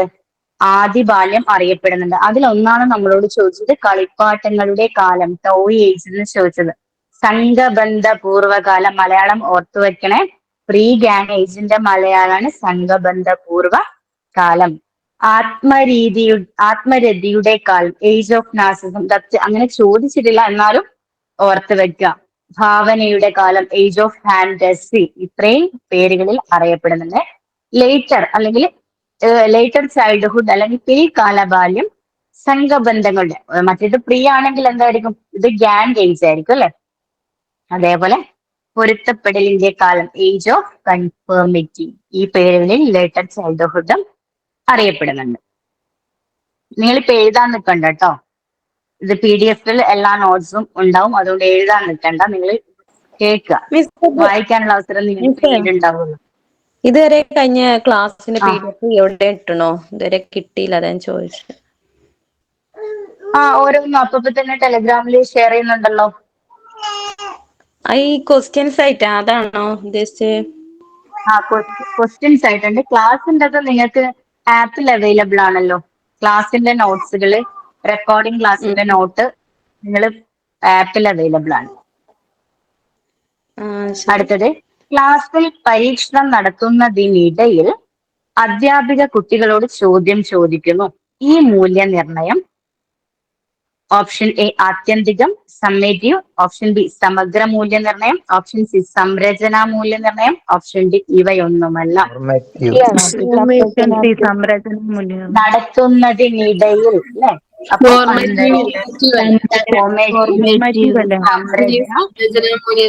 യെസ്. അപ്പൊ ഇടയിൽ എന്ന് പറയുമ്പോൾ അതെന്താണ്? സംരചനാ മൂല്യനിർണ്ണയം അസസ്മെന്റ് 4 ആണ് അല്ലെ. ആത്യന്തികം എന്ന് പറഞ്ഞാൽ ലാസ്റ്റ് ആണ്, ഒരു എൻറ്റയർ പോർഷൻ എടുത്ത് കഴിഞ്ഞതിന് ശേഷം നടക്കുന്നതാണ്, എൻഡിൽ നടക്കുന്നതാണ്. Okay, summative. നമ്മുടെ ആനുവൽ എക്സാം ഒക്കെ എന്താണ്? സമ്മേറ്റീവില് നടക്കുന്നതാണ്. ടോട്ടൽ എന്നൊക്കെ ഓർത്ത് വെച്ചാൽ മതി. ടോട്ടൽ എല്ലാം എടുത്ത് കഴിഞ്ഞതിന് ശേഷം സമ്മേറ്റീവ്. അതല്ലാത്തത് ഫോർമേറ്റീവ് എന്നും ആലോചിക്കാം. ഫോർമേറ്റീവ് അപ്പൊ മാഡം സമഗ്രയോ? സമഗ്രം എന്ന് പറയുമ്പോൾ നമ്മുടെ അക്കാഡമിക് മാത്രമല്ല, എല്ലാ കാര്യങ്ങളും ഒരു കുട്ടിയുടെ ഓവറോൾ കാര്യങ്ങൾ കോംപ്രിഹെൻസീവ്, അക്കാഡമിക് നോൺ അക്കാഡമിക് ആയിട്ട് എന്തുണ്ട്? ആർട്സ് ഉണ്ട്, സ്പോർട്സ് ഉണ്ട്, മറ്റ് മേഖലകളുണ്ട്. എല്ലാ രീതിയിലുള്ള ഇവാലുവേഷനും നടത്തുന്നതിനാണ് സമഗ്രമായിട്ടെന്ന് പറയാം. കോംപ്രിഹെൻസീവ്, സമഗ്ര മൂല്യനിർണ്ണയം. ഇവിടെ സംരചനയിലും ഞാനൊരു ഡൗട്ട് ചോദിച്ചോട്ടെ, ഈ പോർട്ട്ഫോളിയോ എന്ന് പറഞ്ഞാൽ എന്താ? അത് കുട്ടികളുടെ എക്സ്ട്രാ വർക്കും കാര്യങ്ങളൊക്കെ നമ്മൾ അസൈൻമെന്റ്, സെമിനാർ, അവരുടെ ഡ്രോയിങ്സും കാര്യങ്ങളെല്ലാം സൂക്ഷിച്ചു വെക്കുന്നതിനാണ് നമ്മൾ പോർട്ട്ഫോളിയോ എന്ന് പറയാം കേട്ടോ. ഇപ്പൊ സംരചന എന്ന് പറയുമ്പോൾ ക്ലാസ് എടുക്കുന്നതിനിടയിൽ ടീച്ചർ ചോദിക്കും, formative assessment is A part of comprehensive assessment. അതിന്റെ ഫോർമേറ്റീവ് എന്താണ്? ഫോർമേറ്റീവും സമ്മേറ്റീവും ഒക്കെ കോംപ്രിഹെൻസീവ് ഇവാലുവേഷന്റെ ഒരു ചെറിയ പാർട്ടാണ്. അതെല്ലാം ഉൾപ്പെടുന്നതാണ് ഇത് കോംപ്രിഹെൻസീവ് ഇവാലുവേഷൻ. കുട്ടികളുടെ വർക്കുകളൊക്കെ സൂക്ഷിച്ചു വെക്കുന്ന രേഖ.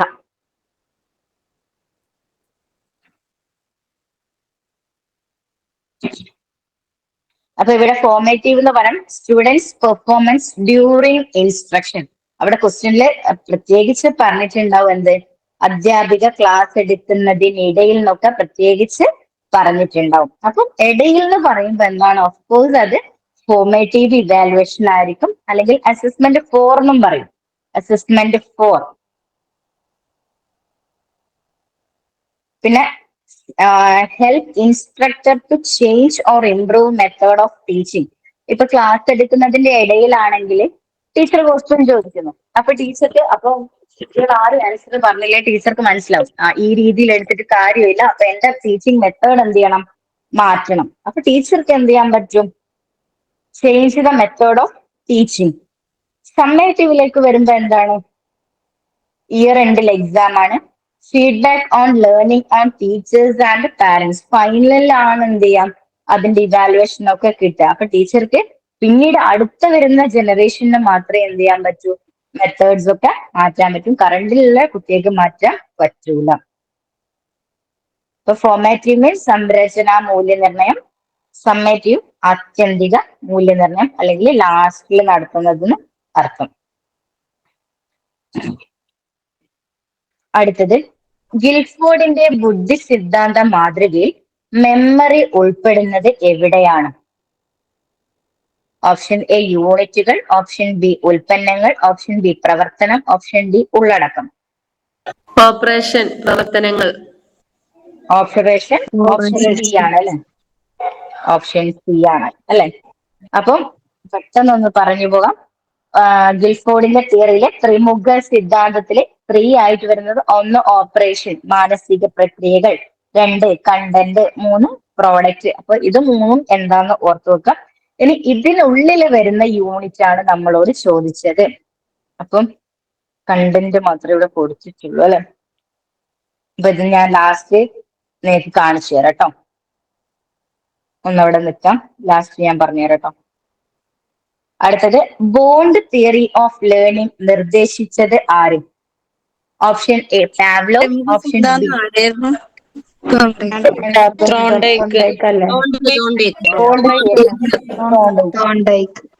ഓപ്ഷൻ ബി തോണ്ടേക്ക് ആണ്. തോണ്ടേക്ക് ഒക്കെ നമുക്ക് വരുന്നുണ്ട് കേട്ടോ. ഓക്കെ, അപ്പൊ തോണ്ടേക്കിനെ കുറിച്ച് പറയുന്നതാണ് trial and error theory. Simple ആയിട്ട് നമ്മളോട് ചോദിക്കാൻ പറ്റുന്നതാണ് എന്ത്? ട്രയൽ ആൻഡ് എറർ തിയറി ആരുടേതാണ്? ശ്രമ പരാജയ സിദ്ധാന്തം അല്ലെങ്കിൽ ട്രയൽ ആൻഡ് എറർ തിയറി ആരുടേതാണെന്ന് ചോദിക്കാം. ആരാണ്? തോണ്ടേക്കാണ്. അദ്ദേഹത്തിന്റെ തിയറി വേറെ രീതിയിൽ അറിയപ്പെടുന്നതാണ് ഏതൊക്കെ? Bond theory. Bond theory. Bond theory എന്നറിയപ്പെടും. തിയറി ഓഫ് കണക്ഷനിസം അല്ലെങ്കിൽ XR ടൈപ്പ് കണ്ടീഷൻ. ഈ 3 പേരിലും എന്ത് ചെയ്യാം? ചോദിക്കാം. Bond theory, theory of connectionism, XR type. ഏത് ചോദിച്ചാലും ഏത് തന്നെയാണ്? ട്രയൽ ആൻഡ് എറർ തിയറി അല്ലെങ്കിൽ ശ്രമ പരാജയ സിദ്ധാന്തം. ബന്ധ സിദ്ധാന്തം, സംബന്ധ സിദ്ധാന്തം, XR type.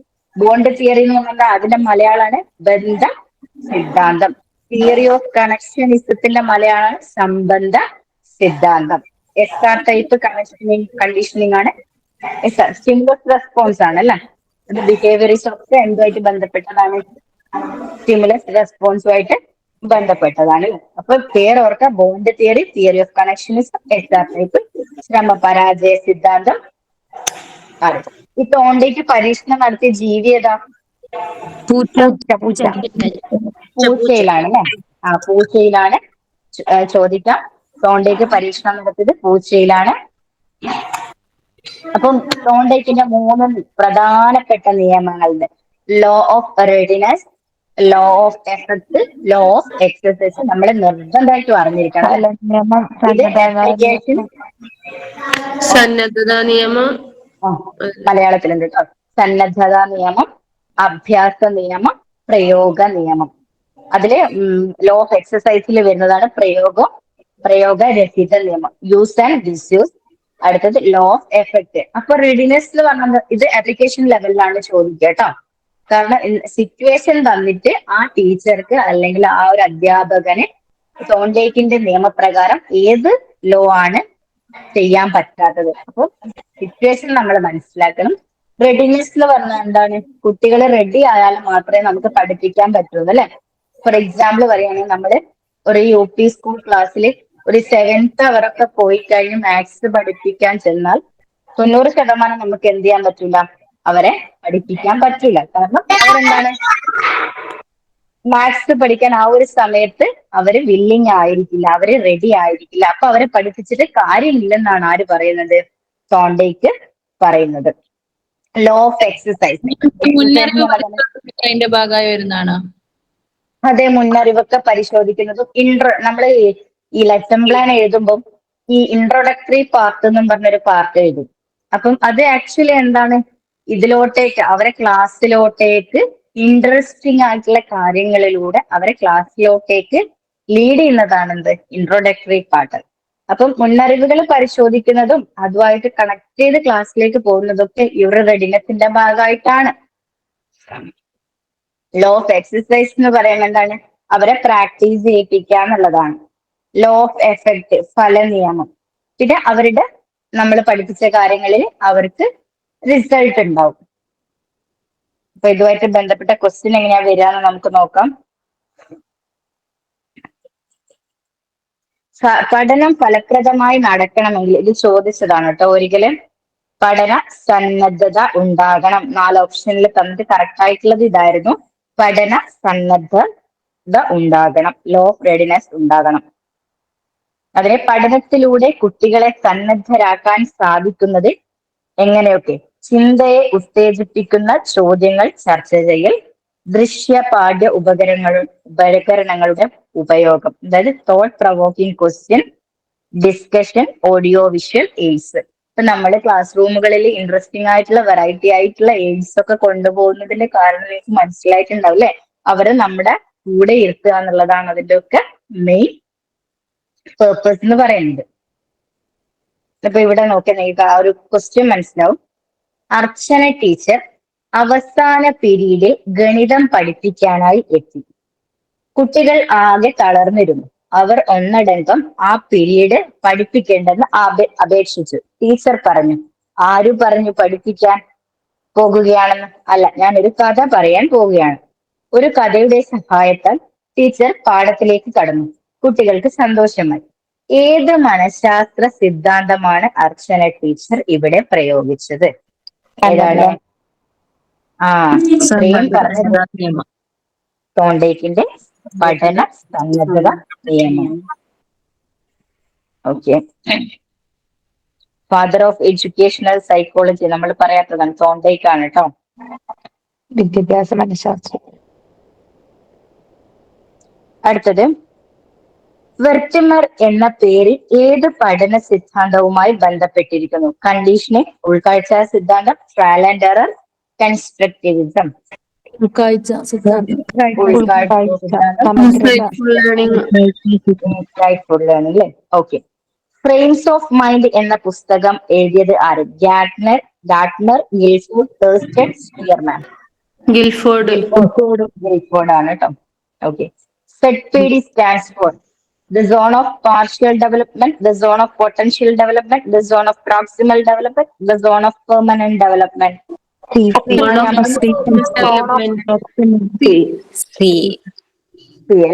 Miss frames of mind ഗാർഡനറിന്റെതല്ലേ? Guilford frames of mind Gardner അല്ലേ? ഗാർഡനറാണ്. ഗാർഡനർ ആട്ടോ. ശരിയാ, ഗാർഡനർ ആയിരുന്നു. ഗിൽഫോർഡ് അല്ലേ? ഗാർഡനറാണെന്ന് തോന്നുന്നു.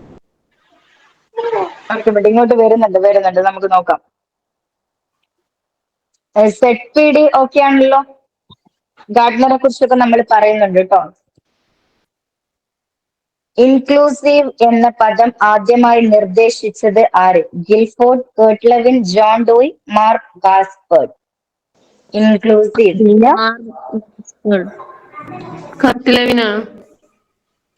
മാർക്ക് ഗാസ്പേർഡ് അല്ലേ? സി അല്ലേ? ഓപ്ഷൻ ബി ആണ്, കർട്ട് ലെവിൻ ആണ് കേട്ടോ. അല്ലല്ല, കർട്ട് ലെവിൻ ആണ്. ഇൻക്ലൂസീവ് എന്ന പദം ആദ്യമായിട്ട് നിർദ്ദേശിച്ചത് കർട്ട് ലെവിൻ ആണ്. കർട്ട് ലെവിൻ നമ്മൾ വേറെ എവിടെയാണ് കേട്ടത്? ക്ഷേത്ര സിദ്ധാന്തം. ക്ഷേത്ര സിദ്ധാന്തം ഓർ ഫീൽഡ് തിയറി അല്ലേ? Field theory. ഓക്കെ. ഇനി എന്താണ് ഇന്റഗ്രേറ്റഡ് എഡ്യൂക്കേഷൻ, എന്താണ് ഇൻക്ലൂസീവ് എഡ്യൂക്കേഷൻ? സ്റ്റേറ്റ്മെന്റിൽ ചോദിക്കാൻ പറ്റുന്ന ഒരു ഏരിയയാണ് ഇന്റഗ്രേറ്റഡ് അപ്രോച്ചും അതേപോലെ ഇൻക്ലൂസീവ് എഡ്യൂക്കേഷൻ. ഫസ്റ്റ് ഇന്റഗ്രേറ്റഡ് എന്താ നോക്കാം. സംയോജിത വിദ്യാഭ്യാസത്തിന്റെ അർത്ഥം മുഖ്യധാര വിദ്യാഭ്യാസ സമ്പ്രദായത്തിൽ പ്രത്യേക ആവശ്യകതയുള്ള വിദ്യാർത്ഥികളെ ഉൾപ്പെടുത്തുന്ന ഒരു വിദ്യാഭ്യാസ സമ്പ്രദായമാണ് സംയോജിത വിദ്യാഭ്യാസം ഓർ ഇന്റഗ്രേറ്റഡ്. ഇവിടെ വികലാംഗരായ കുട്ടികൾ സ്കൂൾ പശ്ചാത്തലത്തിൽ സാധാരണ കുട്ടികളുമായി ഇടപഴകുന്നു. ഇതിനെ മെയിൻ സ്ട്രീം അല്ലെങ്കിൽ നോർമലൈസേഷൻ എന്നും വിളിക്കുന്നു. അപ്പൊ ഇന്റഗ്രേറ്റഡിൽ ആരാണ് ഉള്ളത്? Disabled children interact with normal children school setting. അവിടെ ഡിസേബിൾഡ് കറക്റ്റ് ആയിട്ട് ഓർത്തിട്ട് ഡിസേബിൾഡ് ആണ് കേട്ടോ. ഇനി അടുത്തത് എന്താണ്? ഇൻക്ലൂസീവ്, ഉൾപ്പെടുത്തിയുള്ള വിദ്യാഭ്യാസം.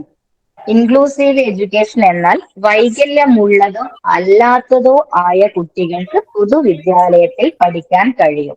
ആർക്കും വിദ്യാഭ്യാസം നിഷേധിക്കപ്പെടുന്നില്ല. സ്കൂളിൽ എല്ലാവർക്കും തുല്യ അവസരമാണ്. അപ്പൊ ഇന്റഗ്രേറ്റഡിൽ ആര് മാത്രമേ ഉള്ളൂ? ഡിസേബിൾഡ് മാത്രമേ ഉള്ളൂ. ഡിസേബിൾഡ് ചിൽഡ്രൻ മാത്രമേ ഉള്ളൂ. പക്ഷെ ഇൻക്ലൂസീവില് എല്ലാവരും ഉണ്ട്. അവിടെ എന്താണ്? എല്ലാവർക്കും ഒരുപോലെ പഠിക്കാൻ കഴിയും. ആർക്കും വിദ്യാഭ്യാസം നിഷേധിക്കപ്പെടുന്നില്ല. പിന്നെ വേറൊരു പേരാണെന്ത്? Mainstream or normalisation. ഈ രണ്ടു പേരും ഓർത്ത് വെക്കുക. ഇമ്പോർട്ടന്റ് ആണ് കേട്ടോ, ഇമ്പോർട്ടന്റ് ആണ്. അടുത്തത്, ഒരു വിദ്യാർത്ഥി അധ്യാപകനിൽ നിന്നുള്ള ശിക്ഷ ഭയന്ന് എല്ലാ ദിവസവും ഗൃഹപാഠം ചെയ്യുന്നതിനുള്ള കാരണം. ആന്തരിക അഭിപ്രേരണ, ബാഹ്യ അഭിപ്രേരണ, അഭിരുചി, പരാജയ ഭീതി.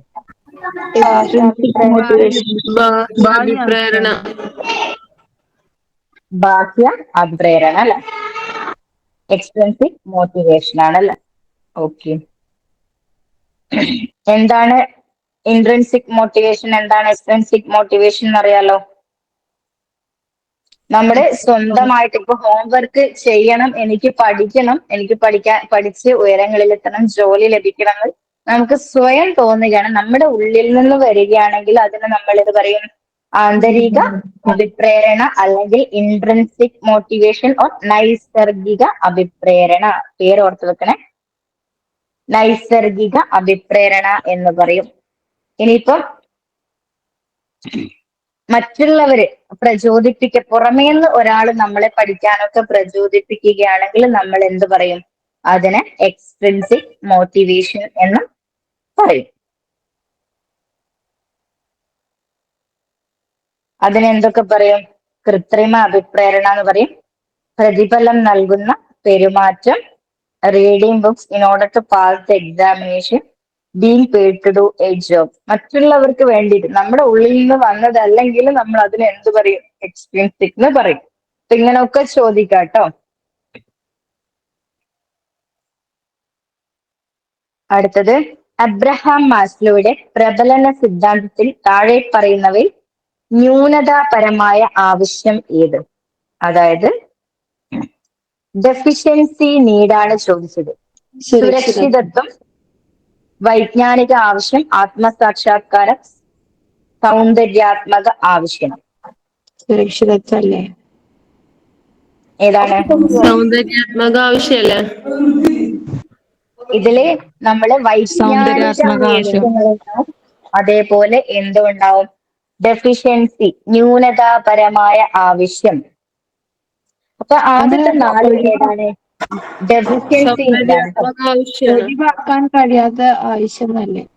അതെ അതെ, ആദ്യത്തെ 4, അതായത് ശാരീരിക ആവശ്യങ്ങള്, സുരക്ഷാപരമായ ആവശ്യങ്ങള്, മാനസിക ആവശ്യങ്ങള്, അതൊക്കെ ഏതാണ്? നമുക്ക് ഒഴിവാക്കാൻ പറ്റില്ല.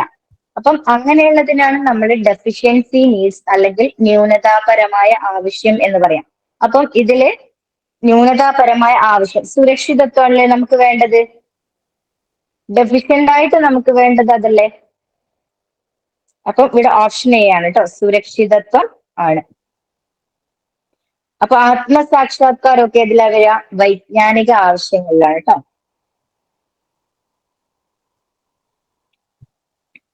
അടുത്തത്, താഴെ പറയുന്ന ഏത് സിദ്ധാന്തമാണ് പേടി ജനിപ്പിക്കുന്നതിനും അതിനെ ഇല്ലാതാക്കാനും ഉപയോഗിക്കുന്നത്?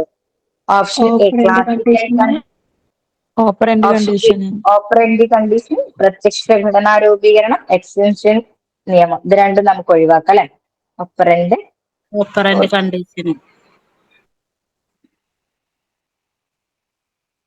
അടുത്തത് വ്യവഹാരവാദത്തെ കുറിച്ച് പെട്ടെന്ന് നമുക്കൊന്ന് നോക്കിയിട്ട് പോവാം.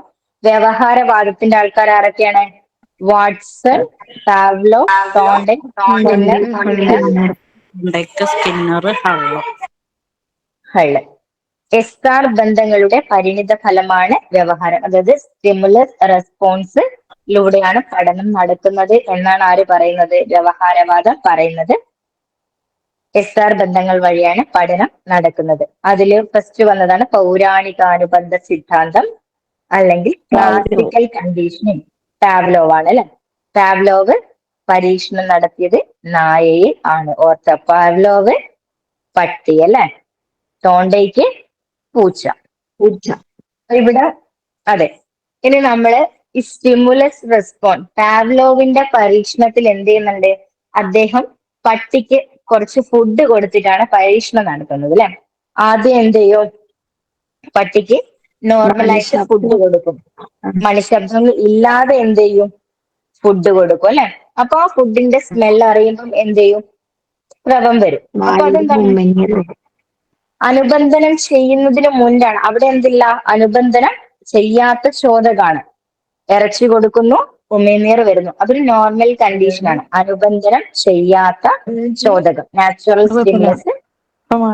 അത് അനുബന്ധനം ചെയ്യാത്ത പ്രതികരണം. എന്താണ്? നോർമലായിട്ട് നമ്മളൊക്കെ നടക്കുന്നത് പോലെ. പിന്നെ മണിയൊച്ച കേൾക്കുന്നു, കണ്ടീഷൻഡ് സ്റ്റിമുലസ്. കണ്ടീഷൻ ചെയ്യണം, മണിയൊച്ച കേൾപ്പിക്കാണ്. അപ്പൊ ഉമിനീർ സ്രവം വരുവോ? ഇല്ലല്ലോ, അവിടെ ഫുഡൊന്നും കൊടുത്തില്ല. അപ്പൊ അവിടെ ഉണ്ടാവുന്നത് എന്താണ്? അൺകണ്ടീഷൻഡ് റെസ്പോൺസ് ആണ്. ഫസ്റ്റ് സ്റ്റേജിൽ ആദ്യം നമ്മൾ അനുബന്ധനം ചെയ്യാത്ത സമയത്ത് നാച്ചുറൽ സ്റ്റിമുലസ് കൊടുക്കുന്നു, ഒരു നാച്ചുറൽ റെസ്പോൺസ് ഉണ്ടാകുന്നു. ആർക്കും നമ്മൾ ഫുഡ്, നല്ല സ്മെല്ലായിട്ടുള്ള ഫുഡ് കൊടുത്താൽ ആർക്കും ഉമിനീര് വരും. അപ്പൊ അത് രണ്ടും നാച്ചുറൽ പ്രോസസ് ആണ്. പിന്നെ മണിയൊച്ച കേൾക്കുന്നു. മണിയൊച്ച എന്താണ്? കണ്ടീഷൻ ചെയ്യാൻ പോവുകയാണ് നമ്മൾ. അപ്പൊ കണ്ടീഷൻഡ് സ്റ്റിമുലസ്, അപ്പം അൺകണ്ടീഷൻഡ് റെസ്പോൺസ് ഉണ്ടാവും. അവിടെ എന്തില്ല? ഉമിനീർ സ്രവമൊന്നും വരുന്നില്ല. അവിടെ എന്താണ് ചോദിക്കും? അൺകണ്ടീഷൻഡ് റെസ്പോൺസ് ആണത്. പിന്നെ അനുബന്ധന സമയത്ത് ഡ്യൂറിങ് കണ്ടീഷനും ഇറച്ചി അനുബന്ധനം ചെയ്യാത്ത ചോദകം, അത് നമ്മൾ ഇറച്ചി കൊടുക്കാണ്. ആ ഇറച്ചിയോട് മണിയൊച്ചയോടൊപ്പം ഇറച്ചിയും കൊടുക്കുന്നു. അപ്പൊ എന്ത് ചെയ്യുന്നു? ഉമിനീർ സ്രവം വരുന്നു. മണിയൊച്ചയോടൊപ്പം ഇറച്ചിയും. ആ സമയത്ത് നമ്മൾ ഇറച്ചിയും കൊടുത്താൽ സ്വാഭാവികമായും ഇറച്ചിയുടെ മണം കൊണ്ടാണ് എന്ത് ചെയ്യുന്നത്? ഉമിനീര് വരുന്നത്. അല്ലാണ്ട് മണിയൊച്ച കൊണ്ടാണോ? അല്ല. Unconditioned response. പിന്നെ സ്ഥിരമായിട്ട് ഡെയിലി എന്ത് ചെയ്യുന്നു? മണിയൊച്ച കേൾക്കുന്ന സമയത്ത് ഫുഡ് കൊടുക്കുന്നു. അപ്പൊ എന്താണ്? പട്ടി അത് കണ്ടീഷൻ ചെയ്യപ്പെടാണ്. ഈ മണിയൊച്ച കേൾക്കുന്നത് എനിക്ക് ഫുഡ് തരാൻ വേണ്ടിയിട്ടാണ്. അപ്പൊ എന്ത് ചെയ്യുന്നു? മണിയൊച്ച കേൾക്കുമ്പം തന്നെ എന്ത് ചെയ്യുന്നു? പട്ടിയുടെ വായിൽ ഉമിനീർ സ്രവം ഉണ്ടാവുന്നു. അതാണ് എന്ത്? Conditioned response. അവിടെ കണ്ടീഷൻഡ് സ്റ്റിമുലസുമായി കണ്ടീഷൻഡ് റെസ്പോൺസ് ആയി. കണ്ടീഷൻഡ് സ്റ്റിമുലസ് ഏതാ വരുന്നത്? മണിയൊച്ച. കണ്ടീഷൻഡ് റെസ്പോൺസ് ഏതാണ്? ഉമിനീർ. അപ്പം ഓരോ സ്റ്റേജിലും ചോദിക്കട്ടെ, ഇവിടെ അനുബന്ധന ചോദകമാണോ, അനുബന്ധന പ്രതികരണമാണോ, അല്ലേ? അപ്പൊ ഏത് രീതിയിലും വേണേ ചോദിക്കാം. നിങ്ങൾക്ക് ആ ഒരു കഥ പോലെ എന്ത് ചെയ്യണം? ഈ പരീക്ഷണം മനസ്സിൽ ഓർമ്മ വേണം. ഓക്കെ. ഇനി പാവ്ലോവിന്റെ നിയമങ്ങളാണ് പറയുന്നത്. 3 നിയമങ്ങൾ ഉണ്ടായിരുന്നു അല്ലെ? ഏതൊക്കെയാ?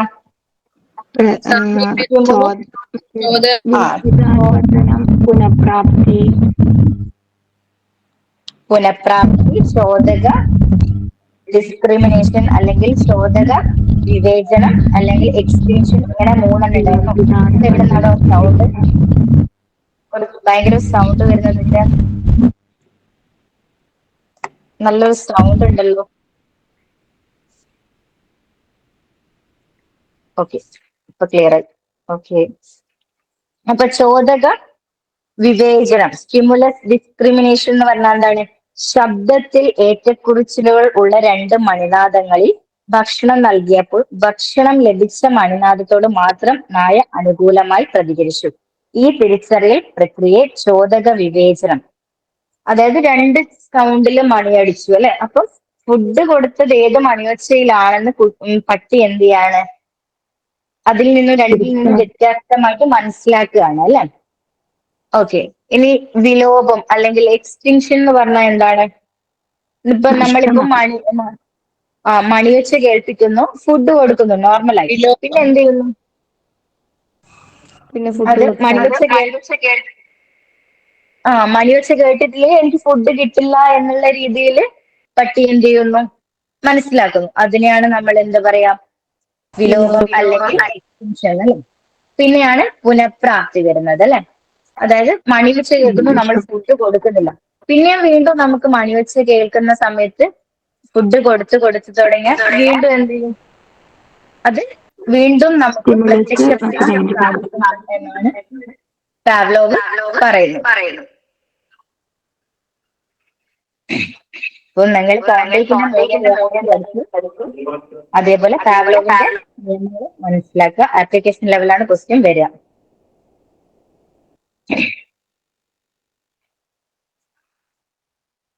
അടുത്തത് ഗാറ്റ്നയുടെ പഠന ശ്രേണി അനുസരിച്ചുള്ള 4 പ്രസ്താവനകൾ ചുവടെ കൊടുക്കുന്നു. 1 ചെയിനിങ്, 2 പ്രശ്ന പരിഹരണം, 3 SR പഠനം, 4 ആശയങ്ങൾ. ഇതിനെ ക്രമപ്പെടുത്താനാണ് പറയുന്നത്.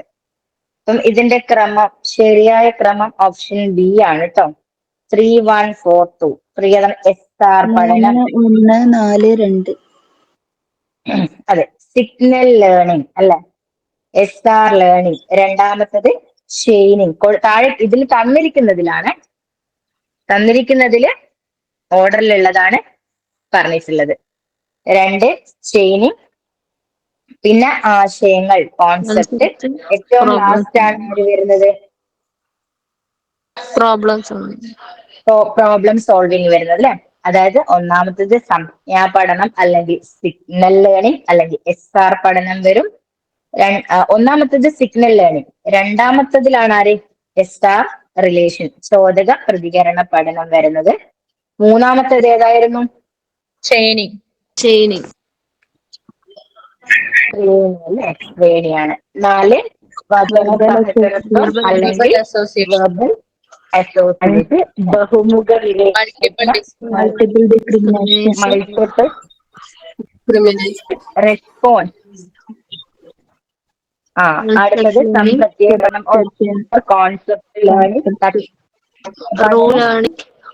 പഠനം അല്ലെങ്കിൽ പ്രിൻസിപ്പൽ ലേണിംഗ്, പ്രശ്ന പരിഹരണം, പ്രോബ്ലം സോൾവിംഗ്. അപ്പൊ നിങ്ങൾ ഇതിലിപ്പം 4 തന്നിട്ടുള്ളൂ. ആ 8 സ്റ്റേജിൽ ഏതും നിങ്ങൾക്ക് ഓർഡർ ചെയ്യാൻ ചോദിക്കാം. അപ്പം ഇമ്പോർട്ടന്റ് ആയിട്ട് ഓർത്ത് വെക്കുക കേട്ടോ. അപ്പൊ ഇവിടെ സിഗ്നൽ ലേണിംഗ് ഇവിടെ കൊടുത്തിട്ടുണ്ട്. സൂചനാ പഠനം, സ്റ്റിമുലസ് റെസ്പോൺസ്, ശ്രേണി, വചന സഹചരത്വം, ബഹുമുഖ വിവേചനം, സംപ്രത്യയം, പ്രത്യയം, പ്രശ്ന പരിഹരണം. അടുത്തത് നമ്മൾ നേരത്തെ പറഞ്ഞിരുന്നു, ആ മാനസിക പ്രക്രിയയിലുള്ള കാര്യങ്ങളാണ് ഇത്. നമുക്ക് ലാസ്റ്റ് നോക്കട്ടോ. ഗാഗ്നയുടെ പഠന ശ്രേണി എങ്ങനെയൊക്കെയാ ബേസ്ഡ് ചെയ്തെന്ന് ചോദിക്കാം. Hierarchy is based on simple to complex. നമുക്ക് സ്റ്റേറ്റ്മെന്റ് ടൈപ്പിൽ ചോദിക്കാം. ലളിതമായതിൽ നിന്ന് സങ്കീർണമായതിലേക്കാണ് ഗാഗ്നയുടെ പഠന ശ്രേണി പോകുന്നത്. അതേപോലെ this learning is previous knowledge ആവശ്യമാണ്. കാരണം നമ്മളൊരു ചെറിയ കാര്യങ്ങളിൽ നിന്നാണ് നമ്മൾ ആശയങ്ങളിലേക്കും പിന്നീട് അത് പ്രോബ്ലം സോൾവിംഗ് ലെവലിലേക്കൊക്കെ എത്തുന്നത്. അപ്പം സിമ്പിൾ ടു കോംപ്ലക്സ് ആണ്, ലളിതമായതിൽ നിന്ന് സങ്കീർണമായതിലേക്കാണ് പ്രീവിയസ് നോളജ് ആവശ്യമാണ്. അപ്പൊ അദ്ദേഹത്തിന്റെ ബുക്കാണ് കേട്ടോ കണ്ടീഷൻസ് ഓഫ് ലേണിംഗ്. ചോദിച്ചിട്ടൊന്നുമില്ല, കണ്ടീഷൻസ് ഓഫ് ലേണിംഗ്. പിന്നെ 8 സ്റ്റേജസ് ആണ് ഉള്ളതെന്ന് നിങ്ങൾക്ക് അറിയാം. പഠന പ്രക്രിയയെ അപഗ്രഥിച്ച് അവയെ സങ്കീർണതയ്ക്കനുസരിച്ച് ക്രമീകരിക്കുന്ന പഠന പദ്ധതിയാണ് ആര്? ഗാഗ്നയുടെ ഹയറാർക്കി ഓഫ് ലേണിംഗ് എന്ന് പറയുന്നത്. അടുത്തത്, താഴെ പറയുന്നവയിൽ പഠനത്തിൽ പിന്നോക്കമായവർക്ക് അനുയോജ്യമായ രീതി ഏതാണ്? ഓപ്ഷൻ എ, അവർക്ക് ചെയ്യാൻ കഴിയുന്ന പ്രവർത്തനങ്ങൾ മാത്രം നൽകുക. ഓപ്ഷൻ ബി, പ്രയാസമേറിയ പ്രവർത്തനങ്ങൾ നൽകി അവരെ അതുമായി പൊരുത്തപ്പെടുത്തുക. ഓപ്ഷൻ സി, ഏകാഗ്രതയും കൂടുതൽ പരിശ്രമവും ആവശ്യമായ പ്രവർത്തനങ്ങൾ നൽകുക. നിങ്ങളൊരു ഐഡിയൽ ടീച്ചറായിട്ട് ക്ലാസ്സിൽ നമ്മള് പിന്നോക്കാവസ്ഥയിൽ നിൽക്കുന്ന ആൾക്കാരെ ബുദ്ധിമുട്ടിക്കരുത് അല്ലെ. അവർക്ക് ആവുന്നത് ചെയ്ത് അങ്ങനെ ലളിതമായിട്ട് കൊടുത്ത് പ്രാക്ടീസ് ചെയ്തിട്ടേ എന്ത് ചെയ്യാൻ പറ്റുള്ളൂ, കോംപ്ലക്സിലേക്ക് പോവാൻ പാടുള്ളൂ. അവർക്ക് ചെയ്യാൻ കഴിയുന്ന പ്രവർത്തനങ്ങൾ മാത്രം നൽകുക. രണ്ടാമത്തത്, താഴെ പറയുന്ന മനഃശാസ്ത്ര വിദഗ്ധരിൽ ആരാണ് നിരീക്ഷണ പഠനത്തിന് ഊന്നൽ നൽകിയത്? Bruner, Albert ബന്ദൂര.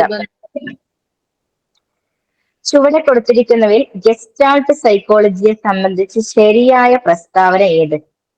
ചോദകങ്ങളും പ്രതികരണങ്ങളും തമ്മിലുള്ള ബന്ധത്തിന്റെ ഫലമാണ്. ഇത് അർത്ഥവത്തായ വാച്യ പഠനത്തിന് ഊന്നൽ നൽകുന്നു. പരിപക്വനത്തിന്റെ ഫലമാണ് പഠനം. ഇത് ഉൾക്കാഴ്ച പഠനത്തിന് ഊന്നൽ നൽകുന്നു. Option D. അപ്പൊ ഗെസ്റ്റാൾട്ട് ചോദിച്ചതാണ്. ദ വേർഡ് ഗെസ്റ്റാൾട്ടിന്റെ എവിടെ നിന്നാണ് ഒറിജിനേറ്റ് ചെയ്തത്?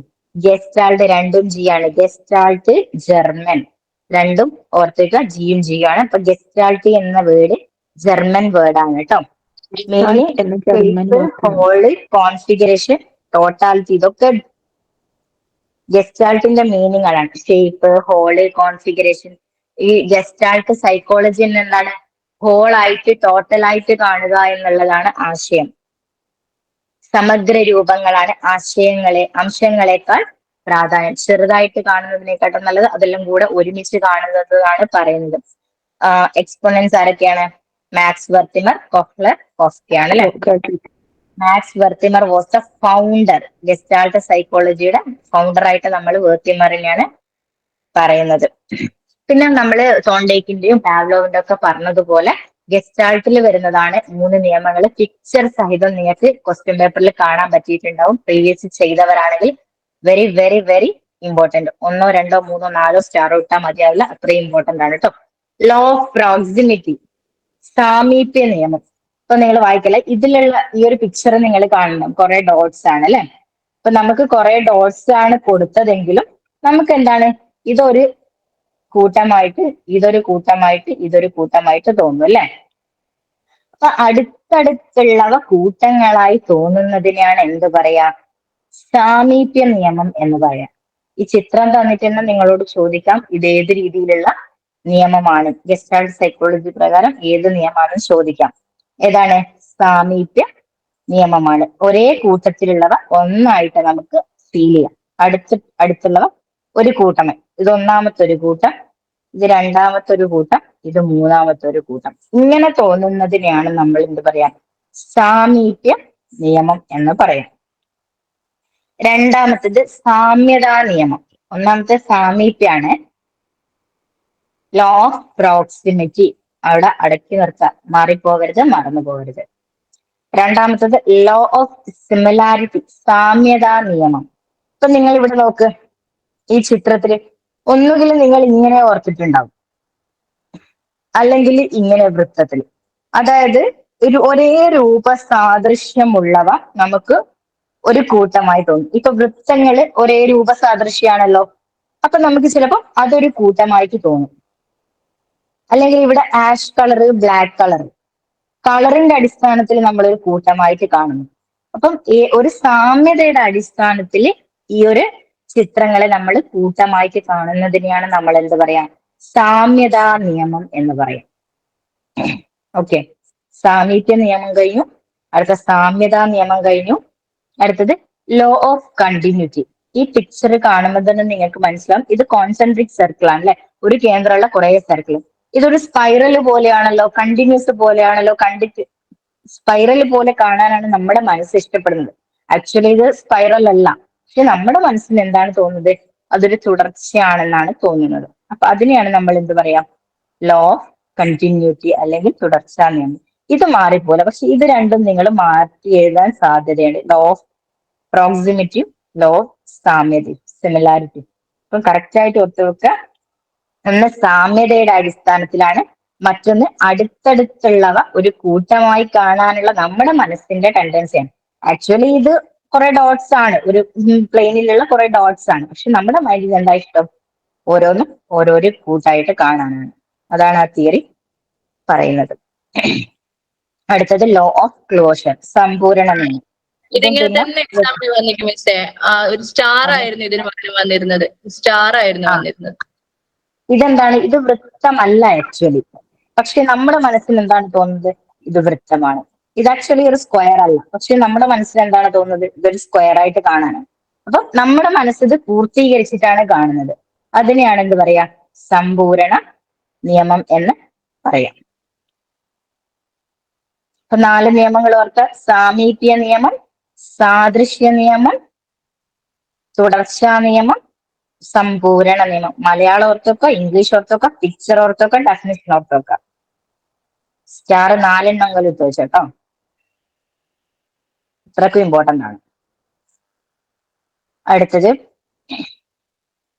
ഒന്നും കൂടി അല്ലേ രൂപപശ്ചാത്തല നിയമം? ഇത് 4 മെയിൻ ആയിട്ട് നിങ്ങളോട് ചോദിക്കല് കേട്ടോ. രൂപപശ്ചാത്തല നിയമം ഉണ്ട്. അടുത്തത് ഒരു കുട്ടി തന്റെ പൊട്ടൻഷ്യൽ നിലയിലേക്ക് ഉയരുന്നതിനാവശ്യമായ പഠന പിന്തുണ നൽകി സഹായിക്കുന്നതിന് എന്ത് പറയും? ഓക്കെ. രാകേഷിന് വായനാപരമായ ന്യൂനതയുണ്ട്. ഈ അവസ്ഥയ്ക്ക് പറയുന്നത് ഡിസ്കാൽക്കുലിയ, ഡിസ്ലെക്സിയ. സ്വന്തം വികാരങ്ങളെയും മറ്റുള്ളവരുടെ വികാരങ്ങളെയും മനസ്സിലാക്കാൻ കഴിവുള്ള ഒരു കുട്ടിയിൽ പ്രകടമായിരിക്കുന്നത് ഇമോഷണൽ ഇന്റലിജൻസ് ഓർ വൈകാരിക ബുദ്ധി, വൈകാരിക സഹിഷ്ണുത, വൈകാരിക ബുദ്ധി. വൈകാരിക ബുദ്ധി. ഓക്കെ, അപ്പൊ വൈകാരിക ബുദ്ധിയുടെ ഡെഫിനേഷനും ആയി. നിങ്ങൾക്ക് ഓർത്തുക, സ്വന്തം വികാരങ്ങളെയും അതോടൊപ്പം തന്നെ എന്തുണ്ട്, മറ്റുള്ളവരുടെ വികാരങ്ങളെയും മനസ്സിലാക്കാനുള്ള കഴിവിനെയാണ് നമ്മൾ എന്ത് പറയാ, ഇമോഷണൽ ഇന്റലിജൻസ്. അതായത് നമ്മളും ഇമോഷൻസ് കൺട്രോൾ ചെയ്യാൻ പറ്റുക എന്നുള്ളതാണ്. മറ്റുള്ളവരുടെ അവസ്ഥയും മനസ്സിലാക്കാനുള്ള നമ്മുടെ കഴിവിനെയാണ് എന്ത് പറയുന്നത്, ഇമോഷണൽ ഇന്റലിജൻസ് എന്ന് പറയുന്നത്. താഴെ പറയുന്നവയിൽ പാരിസ്ഥിതിക ഘടകങ്ങളിൽ ഏതാണ് കുട്ടിയുടെ സാമൂഹികവൽക്കരണത്തെ ബാധിക്കാത്തത്? കുടുംബം, സഹപാഠികൾ, വിദ്യാലയം, താല്പര്യം. നോർമൽ ഈസി ക്വസ്റ്റ്യൻ ആണല്ലേ. പാരിസ്ഥിതികം എന്ന് ചോദിച്ചിട്ടുണ്ടെങ്കിൽ അപ്പൊ എന്താണ്, താല്പര്യമാണ് അല്ലെ. ഫാമിലി, പിയർ ഗ്രൂപ്പും സ്കൂളൊക്കെ സാമൂഹിക വികാസത്തെ ബാധിക്കുന്നതാണ്.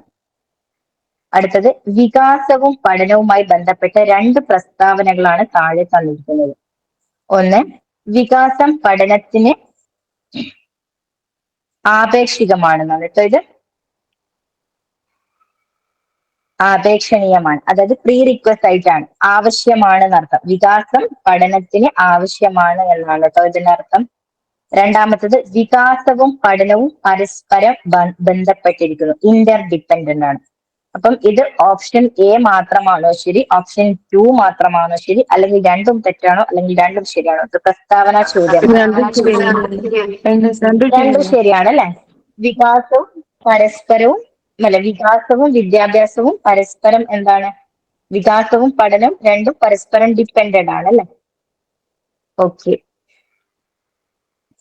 അടുത്തത് ശരിയാണ്, രണ്ടും ശരിയാണ്. അടുത്തത്, പാഠ്യപ്രവർത്തനങ്ങൾ കൂട്ടുകാരുമായി ചർച്ച ചെയ്യാനും അതുവഴി സ്കൂളിലെ വിവിധ പ്രകടനങ്ങൾ മെച്ചപ്പെടുത്തുവാനും അർജുൻ താല്പര്യം കാണിക്കുന്നു. അവനിൽ പ്രകടമായിരിക്കുന്ന കഴിവ് ഏത്? ഉയർന്ന ഐക്യ, ഇന്റർപേഴ്സണൽ സ്കില്ലാണ് അല്ലെ, ഇന്റർപേഴ്സണൽ ഇന്റലിജൻസ് ഓർ വ്യക്തിയാന്തര ബുദ്ധി.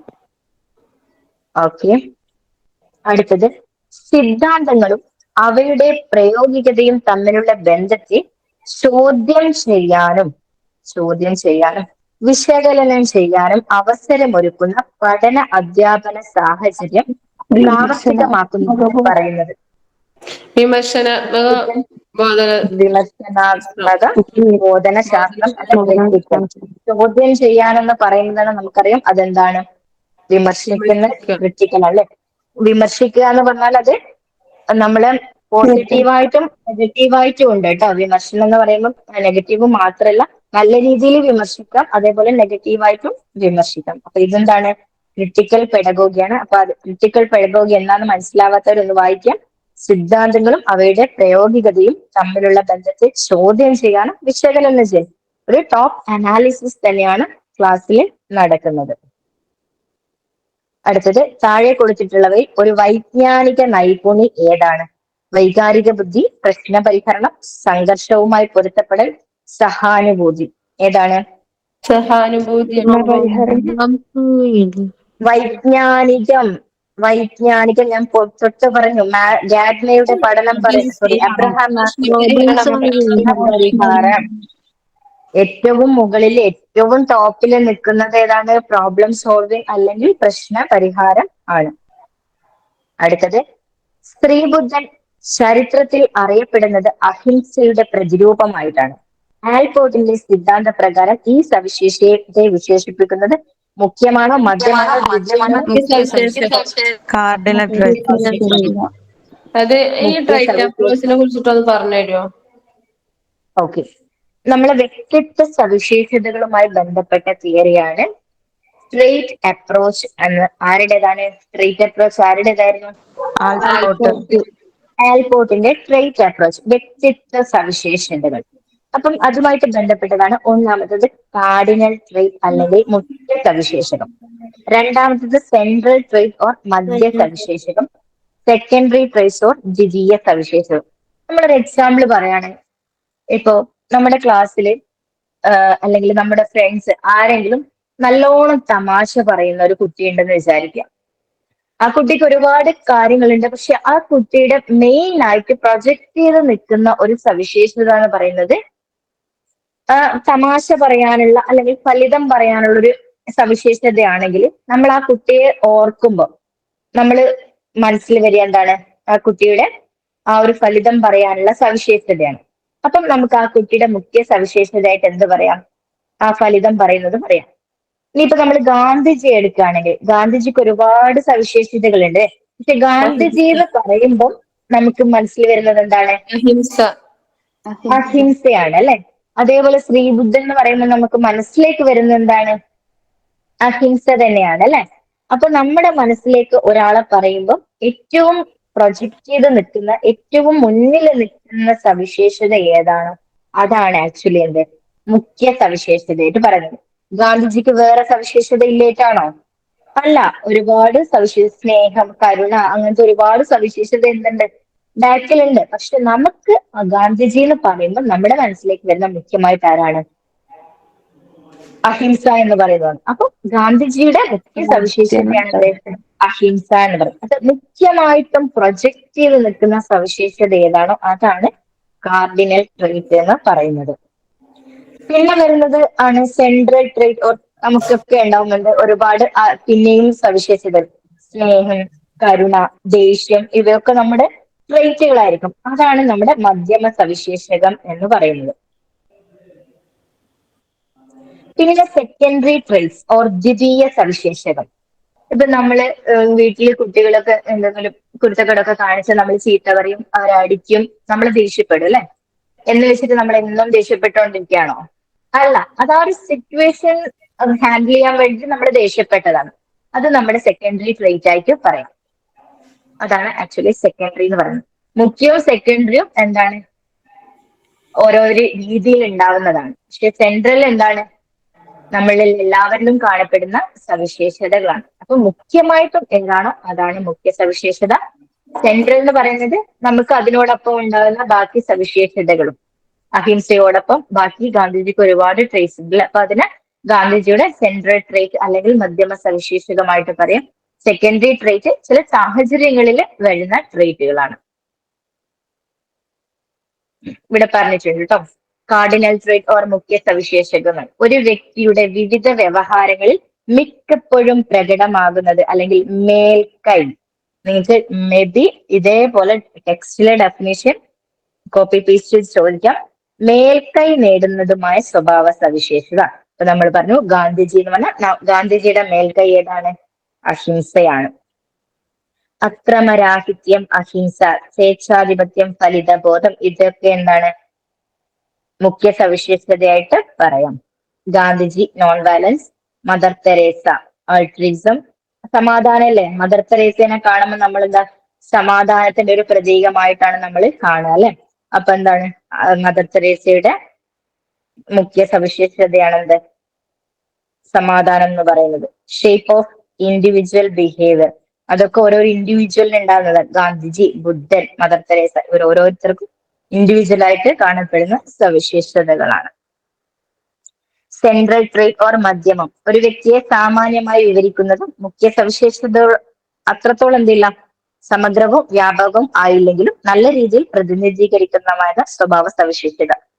സ്വാർത്ഥത, മത്സരബുദ്ധി, വിജയത്വം, വിശ്വാസത, ഇതൊക്കെ സെൻട്രൽ ട്രേറ്റ് ആയിട്ട് പറയാം. സെക്കൻഡറി ട്രേറ്റ് സവിശേഷ സാഹചര്യങ്ങളിൽ മാത്രം ഓർത്തുവെക്കുക. സവിശേഷം ചോദിക്കാം, സ്റ്റേറ്റ്മെന്റിൽ ചോദിക്കാം. സവിശേഷ സാഹചര്യങ്ങളിൽ മാത്രം പ്രകടമാകുന്നതും പ്രവർത്തന മേഖലകളിൽ കുറഞ്ഞ തോതിൽ മാത്രം സ്വാധീനം ചെലുത്തുന്നതുമായിട്ടുള്ള സവിശേഷത. A person become anxious when speaking in a stage but she is not always. നമ്മൾ സ്റ്റേജ് ഫിയർ അല്ലെ. സ്റ്റേജിൽ നിന്ന് കയറുമ്പോൾ പലർക്കും എന്തുണ്ടാവും? ഫിയർ ഉണ്ടാവും അല്ലെ. എന്ന് വെച്ചാൽ ആ ആള് എപ്പോഴും ഫിയറിലാണെന്നാണ് അർത്ഥം? അല്ല, അത് ആ സ്റ്റേജിൽ കയറുന്ന സാഹചര്യത്തിനെ ഡിപ്പെൻഡ് ചെയ്തിരിക്കും. അപ്പൊ സവിശേഷ സാഹചര്യങ്ങളിൽ മാത്രമാണ് ആര് വരുന്നത്? സെക്കൻഡറി ട്രേറ്റ് വരുന്നത്. ഓർത്തുക, ട്രേറ്റ് തിയറി ആൽപോർട്ടാണ്. 3 എണ്ണം ഉണ്ട്. 3 ഏതൊക്കെയാണ് ഓർത്ത് വെക്കുക. അടുത്തത് കേരളത്തിൽ ലോവർ പ്രൈമറി തലത്തിൽ നിലവിലുള്ള ഗ്രേഡിംഗ് രീതി. നേരിട്ടുള്ള ഗ്രേഡിംഗ്, അബ്സല്യൂട്ട് ഗ്രേഡിംഗ്, നേരിട്ടല്ലാതെയുള്ള ഗ്രേഡിംഗ്, ലോവർ പ്രൈമറി ആണ് കേട്ടോ. ലോവർ പ്രൈമറിയിൽ നേരിട്ടുള്ള ഗ്രേഡിംഗ് രീതിയാണ് കേട്ടോ, ഡയറക്റ്റ്. അപ്പൊ ഇവിടെ എന്താണെന്ന് പറയുന്നുണ്ട്, ഡയറക്റ്റ് ഗ്രേഡിംഗ് സാധുതയും വിശ്വസനീയവും സമഗ്രവുമാണ്. അതേപോലെ പ്രത്യക്ഷ ഗ്രേഡിങ്ങും പരോക്ഷ ഗ്രേഡിങ്ങും ഉണ്ട്. അതില് ലോവർ പ്രൈമറിയിൽ LP ഡയറക്റ്റ് ആണ് വരുന്നത് കേട്ടോ, LPD ഡയറക്റ്റ് ഗ്രേഡിംഗ് ആണ് വരുന്നത്. പിന്നെ അങ്ങോട്ടേക്കാണ് 10th ലെവലിലൊക്കെ എത്തുമ്പോഴാണ് എന്ത് വരുന്നത്, ഇൻഡയറക്റ്റ് ഗ്രേഡിംഗ് എന്ന് പറയുന്നത്. ഡയറക്റ്റ് ഗ്രേഡിംഗ് എന്ന് പറഞ്ഞാൽ എന്താണ്, കുട്ടി ഒരു ചിത്രം വരച്ചു, ഇപ്പൊ ടീച്ചർ ടിക്ക് തന്നു, A ഗ്രേഡ് കൊടുക്കുന്നു അല്ലെങ്കിൽ B ഗ്രേഡ് കൊടുക്കുന്നു. അതാണ് പ്രത്യക്ഷ ഗ്രേഡിംഗ് എന്ന് പറയുന്നത്. ഇനി പരോക്ഷ ഗ്രേഡിംഗ് എന്ന 2 തരത്തിലുണ്ട്, absolute grading and relative grading. എന്താണ് അബ്സല്യൂട്ട്?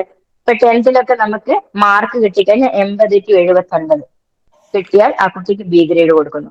അതായത് ഗ്രേഡുകളുടെ പരിധി മുൻകൂട്ടി നിശ്ചയിച്ചിട്ടാണെങ്കിൽ അതിന് നമ്മൾ എന്ത് പറയും, ആബ്സല്യൂട്ട് ഗ്രേഡിംഗ് എന്ന് പറയും. ഇനി റിലേറ്റീവ് ഗ്രേഡിംഗ് എങ്ങനെയാ, ഇപ്പൊ 50 കുട്ടികളുള്ള ഒരു ക്ലാസ്സിൽ ഒരു എക്സാം നടത്തിയപ്പം ടീച്ചർ പറയണ 10% സ്റ്റുഡൻസ് ടോപ്പിലെത്തി. അതായത് ഇപ്പൊ 50-ല് 40-നും 45-നും ഇടക്കാണ് മാർക്ക്, ടോപ്പ് മാർക്ക് എന്ന് വിചാരിക്കാം.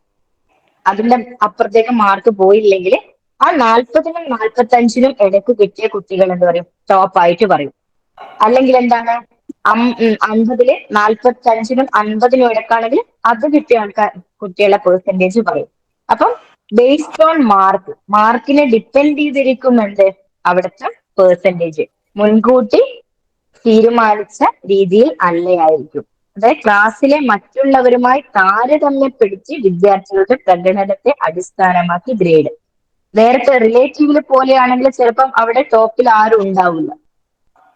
45 to 50 എന്ന് പറയുകയാണെങ്കിൽ ചിലപ്പോൾ ആരും ഉണ്ടാവില്ല. അപ്പൊ റിലേറ്റീവിൽ എന്താണ്, ഉള്ളവരെ വെച്ചിട്ട് ടോപ്പും ഒക്കെ പറയുന്ന രീതിയാണ്. അപ്പൊ ഇത്രയും കാര്യങ്ങളാണ്. കുറെ ലേറ്റ് ആയാലും 9:40 അപ്പം ഇനിയും ഉണ്ട് കാര്യങ്ങള്. നമ്മൾ സർഗാത്മകതയെ കുറിച്ചൊന്ന് പറയണത്. സർഗാത്മകത ആരായിരുന്നു ഇൻട്രൊഡ്യൂസ് ചെയ്തത്?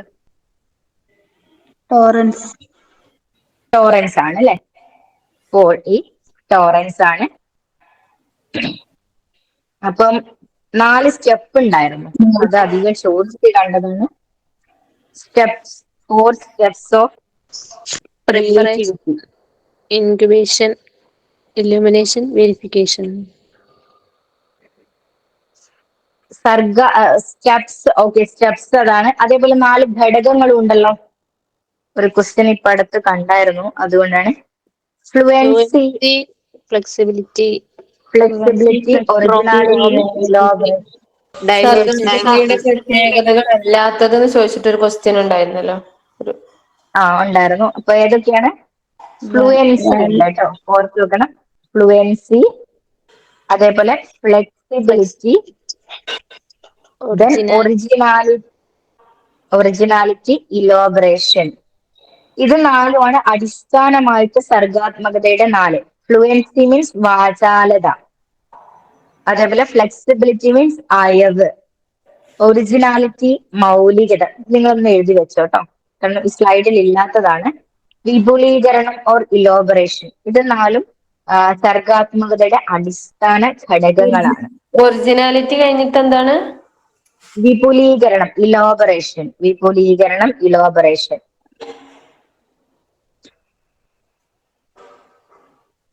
അതേപോലെ ഇതിന്റെ 4 അടുത്തത് ഡൈവേർജന്റ് തിങ്കിങ്, പ്രശ്ന പരിഹരണം, ഇതുമായിട്ട് ബന്ധപ്പെട്ടതാണ്.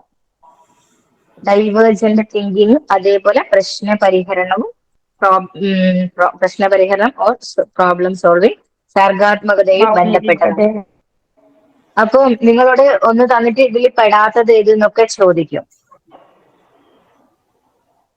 ഡൈവേർജന്റ് തിങ്കിങ്,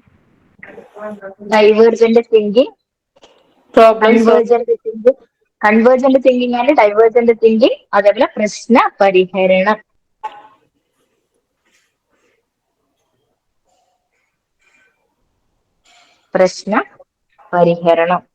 കൺവെർജന്റ് ഉണ്ടോ മിസ്? കൺവേർജന്റ് ഉണ്ട്. കൺവേർജന്റ് തിങ്കിങ്ങും ഡൈവേർജന്റ് തിങ്കിങ് രണ്ടും ഉണ്ട്.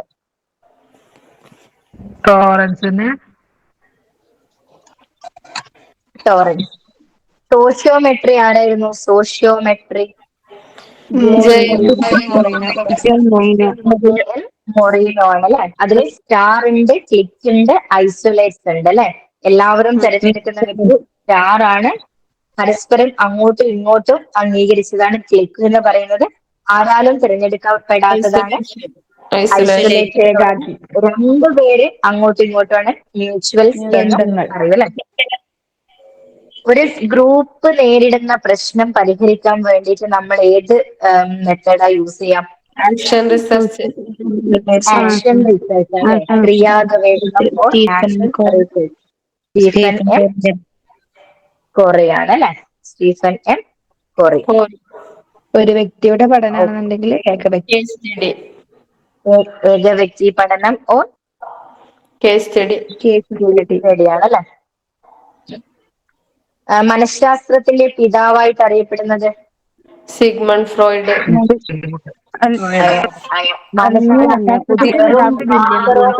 ആധുനിക മനഃശാസ്ത്രത്തിന്റെ വില്യം ബോണ്ട് അല്ലേ? ഞാൻ പറയാം. ജസ്റ്റ് മനഃശാസ്ത്രത്തിന്റെ പിതാവ് എന്ന് ചോദിച്ചാൽ വില്യം ബോണ്ടാണ്. ആധുനിക മനഃശാസ്ത്രം ചോദിച്ചാല് ഫ്രോയിഡ് ആണ്. വിദ്യാഭ്യാസ മനഃശാസ്ത്രം ടോണ്ടൈക്ക് ആണ് അല്ലെ. ടോണ്ടൈക്ക് ആണ്. ഓക്കെ. ഇൻട്രോസ്പെക്ഷൻ എന്ന വേർഡ് കോയിൻ ചെയ്തത് ആരാണ്? William Bond. William Bond. Okay. സഞ്ചിത രേഖ എന്ന് പറയുമ്പോൾ അതിൽ എങ്ങനെയാണ് റെക്കോർഡ്? സഞ്ചിത രേഖ ക്യുമുലേറ്റീവ്. ഒരു കുട്ടിയുടെ മൊത്തത്തിലുള്ള കാര്യങ്ങൾ ഒരു കുട്ടിയുടെ മൊത്തത്തിലുള്ള കാര്യങ്ങൾ ഉണ്ടാവും അല്ലെ. ക്യുമുലേറ്റീവ് റെക്കോർഡ് എല്ലാ കാര്യങ്ങളും ഉണ്ടാവും. അപ്പം അനക്ഡോട്ടൽ റെക്കോർഡ് എന്തായിരുന്നു? ഉപാഖ്യാനരേഖ എന്ന് പറഞ്ഞു നോട്ട് ചെയ്ത്. ഓക്കെ, ഞാൻ പറയാം. ഒരു വ്യക്തിയുടെ ചില പ്രത്യേക സന്ദർഭങ്ങളിൽ എങ്ങനെ പെരുമാറുന്നു എന്നതാണ് ഉപാഖ്യാന രേഖയിൽ ഉണ്ടാവുക, അനക്ഡോട്ടൽ റെക്കോർഡിൽ ഉണ്ടാവുക കേട്ടോ. അതുപോലെ മൈക്രോ ടീച്ചിങ് കൊണ്ടുവന്നത് ആരാണെന്ന്?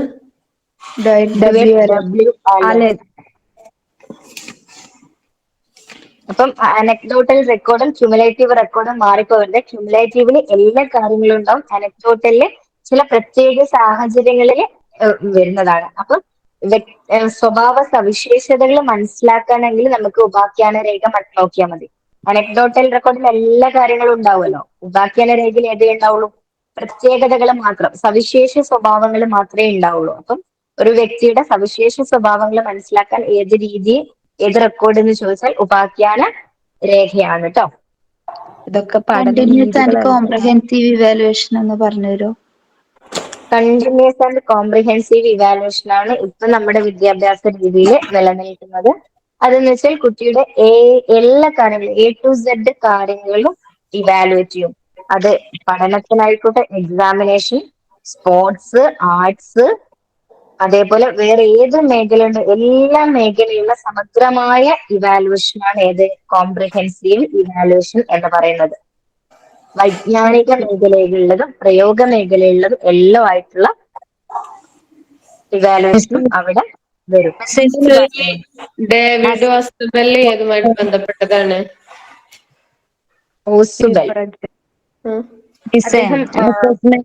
ലേണിംഗും ഫോർ ലേണിംഗും ആസ് ലേണിംഗും പറയോ? അസസ്മെന്റ് ഞാൻ ഇപ്പൊ പറഞ്ഞ് ക്ലാസ് എടുക്കുമ്പം പറഞ്ഞായിരുന്നു. ഒന്നുകൂടെ വേണേ പറയാം, ഇമ്പോർട്ടന്റ് ആണ് കേട്ടോ. ആദ്യം നിങ്ങൾ അതിന്റെ മലയാളവും ഇംഗ്ലീഷും ഒന്ന് ഓർത്ത് വെക്കുക. പഠനത്തെ വിലയിരുത്തലാണ് of learning. Assessment of learning means of learning പഠനത്തെ വിലയിരുത്തൽ. ഫോർ ലേണിംഗ് പഠനത്തിനായുള്ള വിലയിരുത്തൽ. ആസ് ലേണിംഗ് വിലയിരുത്തൽ തന്നെ പഠനം. അപ്പൊ ഓഫ് ലേണിംഗ് എന്ന് പറഞ്ഞാല് പഠനത്തെ വിലയിരുത്തൽ. ആ വേർഡിൽ തന്നെ ഉണ്ട് പഠനത്തെ വിലയിരുത്തൽ. അതായത് നമ്മൾ ഇയർ എൻഡിൽ എക്സാം നടത്തുന്നുണ്ടല്ലോ, കംപ്ലീറ്റ് പോർഷൻസും കഴിഞ്ഞതിന് ശേഷം നമ്മൾ ഇയർ എൻഡിൽ എക്സാം നടത്തുന്നു, കുട്ടിയെ ഇവാലുവേറ്റ് ചെയ്യുന്നു. എന്നുവെച്ചാൽ ഒരു പോർഷൻസ് കംപ്ലീറ്റ് എടുത്ത് കഴിഞ്ഞതിന് ശേഷം നടത്തുന്ന വിലയിരുത്തലാണ് അസസ്മെന്റ് ഓഫ് ലേണിംഗ് ഓർ പഠനത്തെ വിലയിരുത്തൽ എന്ന് പറയുന്നത്. ഇനി നമ്മൾ ഇതിനിടയ്ക്ക് ഒരു ക്വസ്റ്റ്യൻ കണ്ടു. പരീക്ഷണം നടക്കുന്നതിനിടയിൽ ടീച്ചർ ക്വസ്റ്റ്യൻ ചോദിച്ചു. അപ്പൊ ഇടയിൽ ക്ലാസ് എടുക്കുന്നതിന്റെ ഇടയിൽ ടീച്ചർ ക്വസ്റ്റ്യൻ ചോദിച്ച് ഇവാലുവേറ്റ് ചെയ്യുന്ന രീതിയാണ് അസസ്മെന്റ് ഫോർ പഠനത്തിനായുള്ള വിലയിരുത്തൽ. ഇതിൽ രണ്ടിൽ നിന്നും വ്യത്യാസമാണ് ആസ് ലേണിംഗ് എന്ന് പറയുന്നത്. അത് സ്വയം വിലയിരുത്തില്ലേ? സ്വയം കുട്ടികൾ വിലയിരുത്തുന്നതിനെയാണ് നമ്മൾ എന്ത് പറയുന്നത്? വിലയിരുത്തൽ തന്നെ പഠനം എന്ന് പറയുന്നത്. ഇതിനിടയ്ക്ക് ആരോ ഓസുബലിന്റെ കാര്യം ചോദിച്ചു. മീനിങ് ഫുൾ വെർബൽ ലേണിംഗ് തിയറിയുമായി ബന്ധപ്പെട്ടതാണ് ആര്? ഡേവിഡ് ഓസുബൽ എന്ന് പറയുന്നത് കേട്ടോ. അത് എടുത്തിട്ടാണ് മീനിങ് ഫുൾ വെർബൽ ലേണിംഗ്. ഇതിന്റെ മലയാളം മലയാളം എനിക്ക് നോക്കേണ്ടി വരും കേട്ടോ. മീനിങ് ഫുൾ വെർബൽ ലേണിംഗ് ഞാൻ നോക്കി ടെലഗ്രാമിലൊന്ന് പറയാട്ടോ. അർത്ഥപൂർണമായ പഠനം. അർത്ഥപൂർണമായ പഠനം. ഓക്കെ, അപ്പൊ ഈ അസസ്മെന്റ് ഇമ്പോർട്ടന്റ് ആണ് കേട്ടോ, എപ്പോഴും ചോദിക്കും. അപ്പൊ നിങ്ങൾ ഓർത്താൽ മതി, ഓഫ് എന്ന് പറഞ്ഞാൽ സമ്മേറ്റീവ് ഇവാലുവേഷന് തുല്യാണ്. ഓഫ് സമ്മേറ്റീവ് എന്ന് പറഞ്ഞാൽ വെർബൽ ലേണിംഗ് തിയറി ആരാന്നാ പറഞ്ഞേ? David Ausubel. David Ausubel. Okay. Class എടുക്കുന്നതിനിടയിൽ വിലയിരുത്തുന്നത് assessment for learning, formative evaluation, പഠനത്തിനായുള്ള വിലയിരുത്തൽ. അത് നമുക്കറിയാം. പഠനത്തിനായുള്ള പഠിപ്പിക്കണം. Of learning summative. As learning നമ്മൾ സ്വയം ഇവാലുവേറ്റ് ചെയ്യുന്നത്.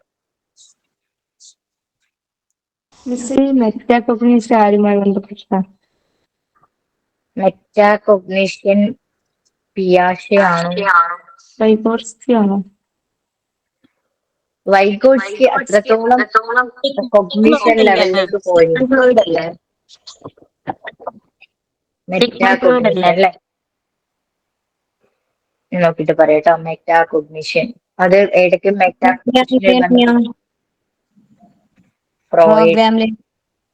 Programme learning. സ്കിന്നർ.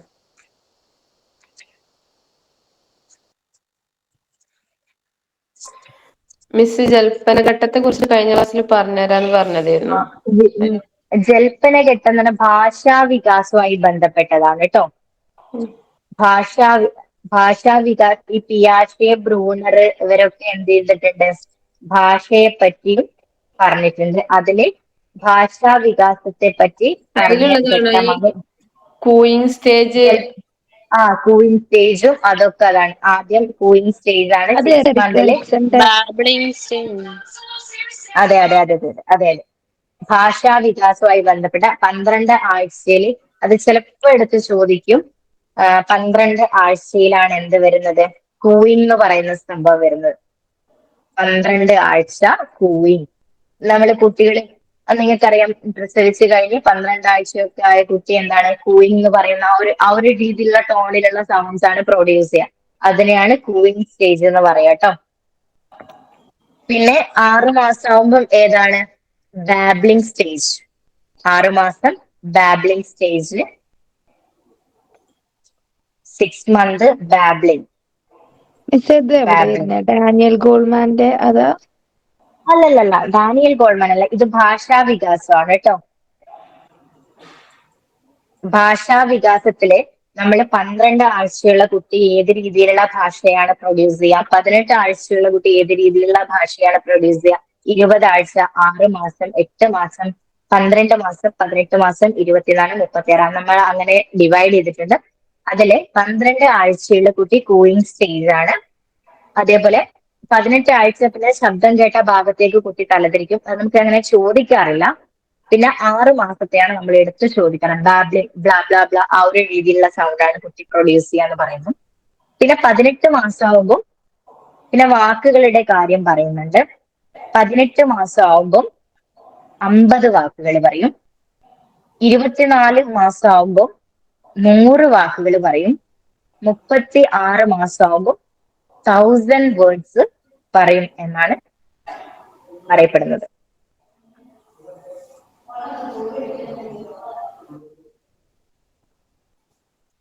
ഭാഷ വികാസ ഘട്ടത്തിലാണല്ലേ? ഇത് ആരതാണ്? പിയാഷെ ബ്രൂഡർ. പിയാഷെയാണ് കേട്ടോ. പിയാഷെ. എത്ര ഡീപ്പായിട്ട് നിങ്ങൾക്ക് ചോദിക്കുലം ചോദ്യവും ചരിത്രഘട്ടം ഭാഷാ വികാസവുമായിട്ട് ബന്ധപ്പെട്ടതാണ്.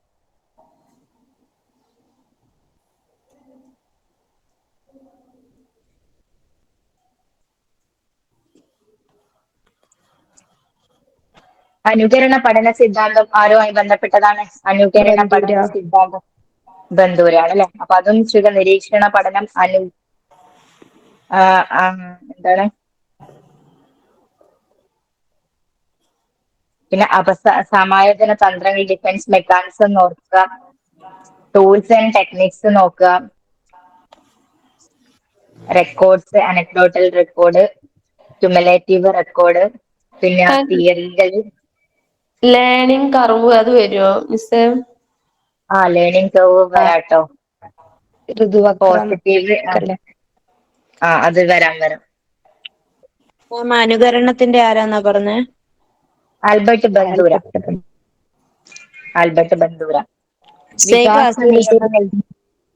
എന്താണ് ഈ ക്ലാസ് യൂട്യൂബിൽ വരുമോ? വരും. അതേപോലെ വികസന നിയമങ്ങൾ ഉണ്ടല്ലോ, വികാസ നിയമങ്ങള്. സമീപ ദൂരസ്ഥ വികാസം എന്ന് പറഞ്ഞാൽ ഏതാണ്? പ്രോക്സിമോ ഡിസ്റ്റൽ ആണ് അല്ലെ? ശിരോഭാഗത്ത് നിന്നും പാദങ്ങളിലേക്കുള്ളത് സിഫാലോ കോഡലും ആണ് അല്ലെ? അപ്പൊ ഒറ്റക്കിനെ അത് ചോദിക്കാം, സിഫാലോ കോഡൽ. പിന്നെ ഒരുപാട് വികസനവും പഠനവുമായി ബന്ധപ്പെട്ട കുറെ സ്റ്റേറ്റ്മെന്റ്സ് ചോദിക്കാം. അതില് തെറ്റായത് അല്ലെങ്കിൽ ശരിയായത്.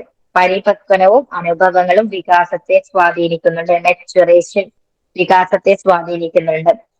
വികാസം കൃത്യതയുള്ളതും പ്രവചനവുമാണ്. വികസനം നമുക്ക് പ്രവചിക്കാൻ പറ്റും. വികാസം സ്ഥൂലത്തിൽ നിന്നും സൂക്ഷ്മതയിലേക്ക് പോകുന്നു. അപ്പൊ നിങ്ങൾക്കറിയാം, ഇത് ചോദിച്ചതാണ് സ്ഥൂലത്തിൽ നിന്നും സൂക്ഷ്മതയിലേക്ക്. ചെറിയൊരു കോഡ് മനസ്സിലാക്കിയ പോരാ? DGP development general to specific. അപ്പം അതിനിപ്പോ നമ്മള് ആപ്ലിക്കേഷൻ ലെവലിൽ ചോദിക്കാം. ഈ സൂചിയില് നൂല് കോർക്കുന്നത് സൂക്ഷ്മപേശി ചലനമാണോ അല്ലെങ്കിൽ സ്ഥൂലപേശി ചലനമാണോ? ഏതാണ്? സൂക്ഷ്മാണ്. ഓക്കെ. അതുപോലെ വികാസം ക്രമീകൃതവും അനുസ്യൂതവുമാണ്, ക്യുമുലേറ്റീവ് ആണ്. നമുക്ക് സ്റ്റെപ്പായിട്ട് പറയാൻ പറ്റും. ഒരു കുട്ടി തന്നെ നമ്മൾ എഴുതാൻ പഠിക്കുന്നു, കമിഴ്ന്ന് കിടക്കാൻ പറ്റുന്നു, ഇരിക്കാൻ പറ്റുന്നു, മുട്ടുകുത്തി എഴുതുന്നു, അങ്ങനെ ഓരോന്നും എന്താണ് സ്റ്റെപ്പ് ബൈ സ്റ്റെപ്പാണ് ചെയ്യുന്നത്. അപ്പം അനുസ്യൂതമാണ്, ക്രമീകൃതമാണ്, അങ്ങനെയൊക്കെ ഉണ്ട്. വികാസം ക്രമീകൃതമാണ്. വികാസമില്ലാതെ ഇത് വികാസം ക്വാളിറ്റേറ്റീവ് അല്ലേ? അതെ.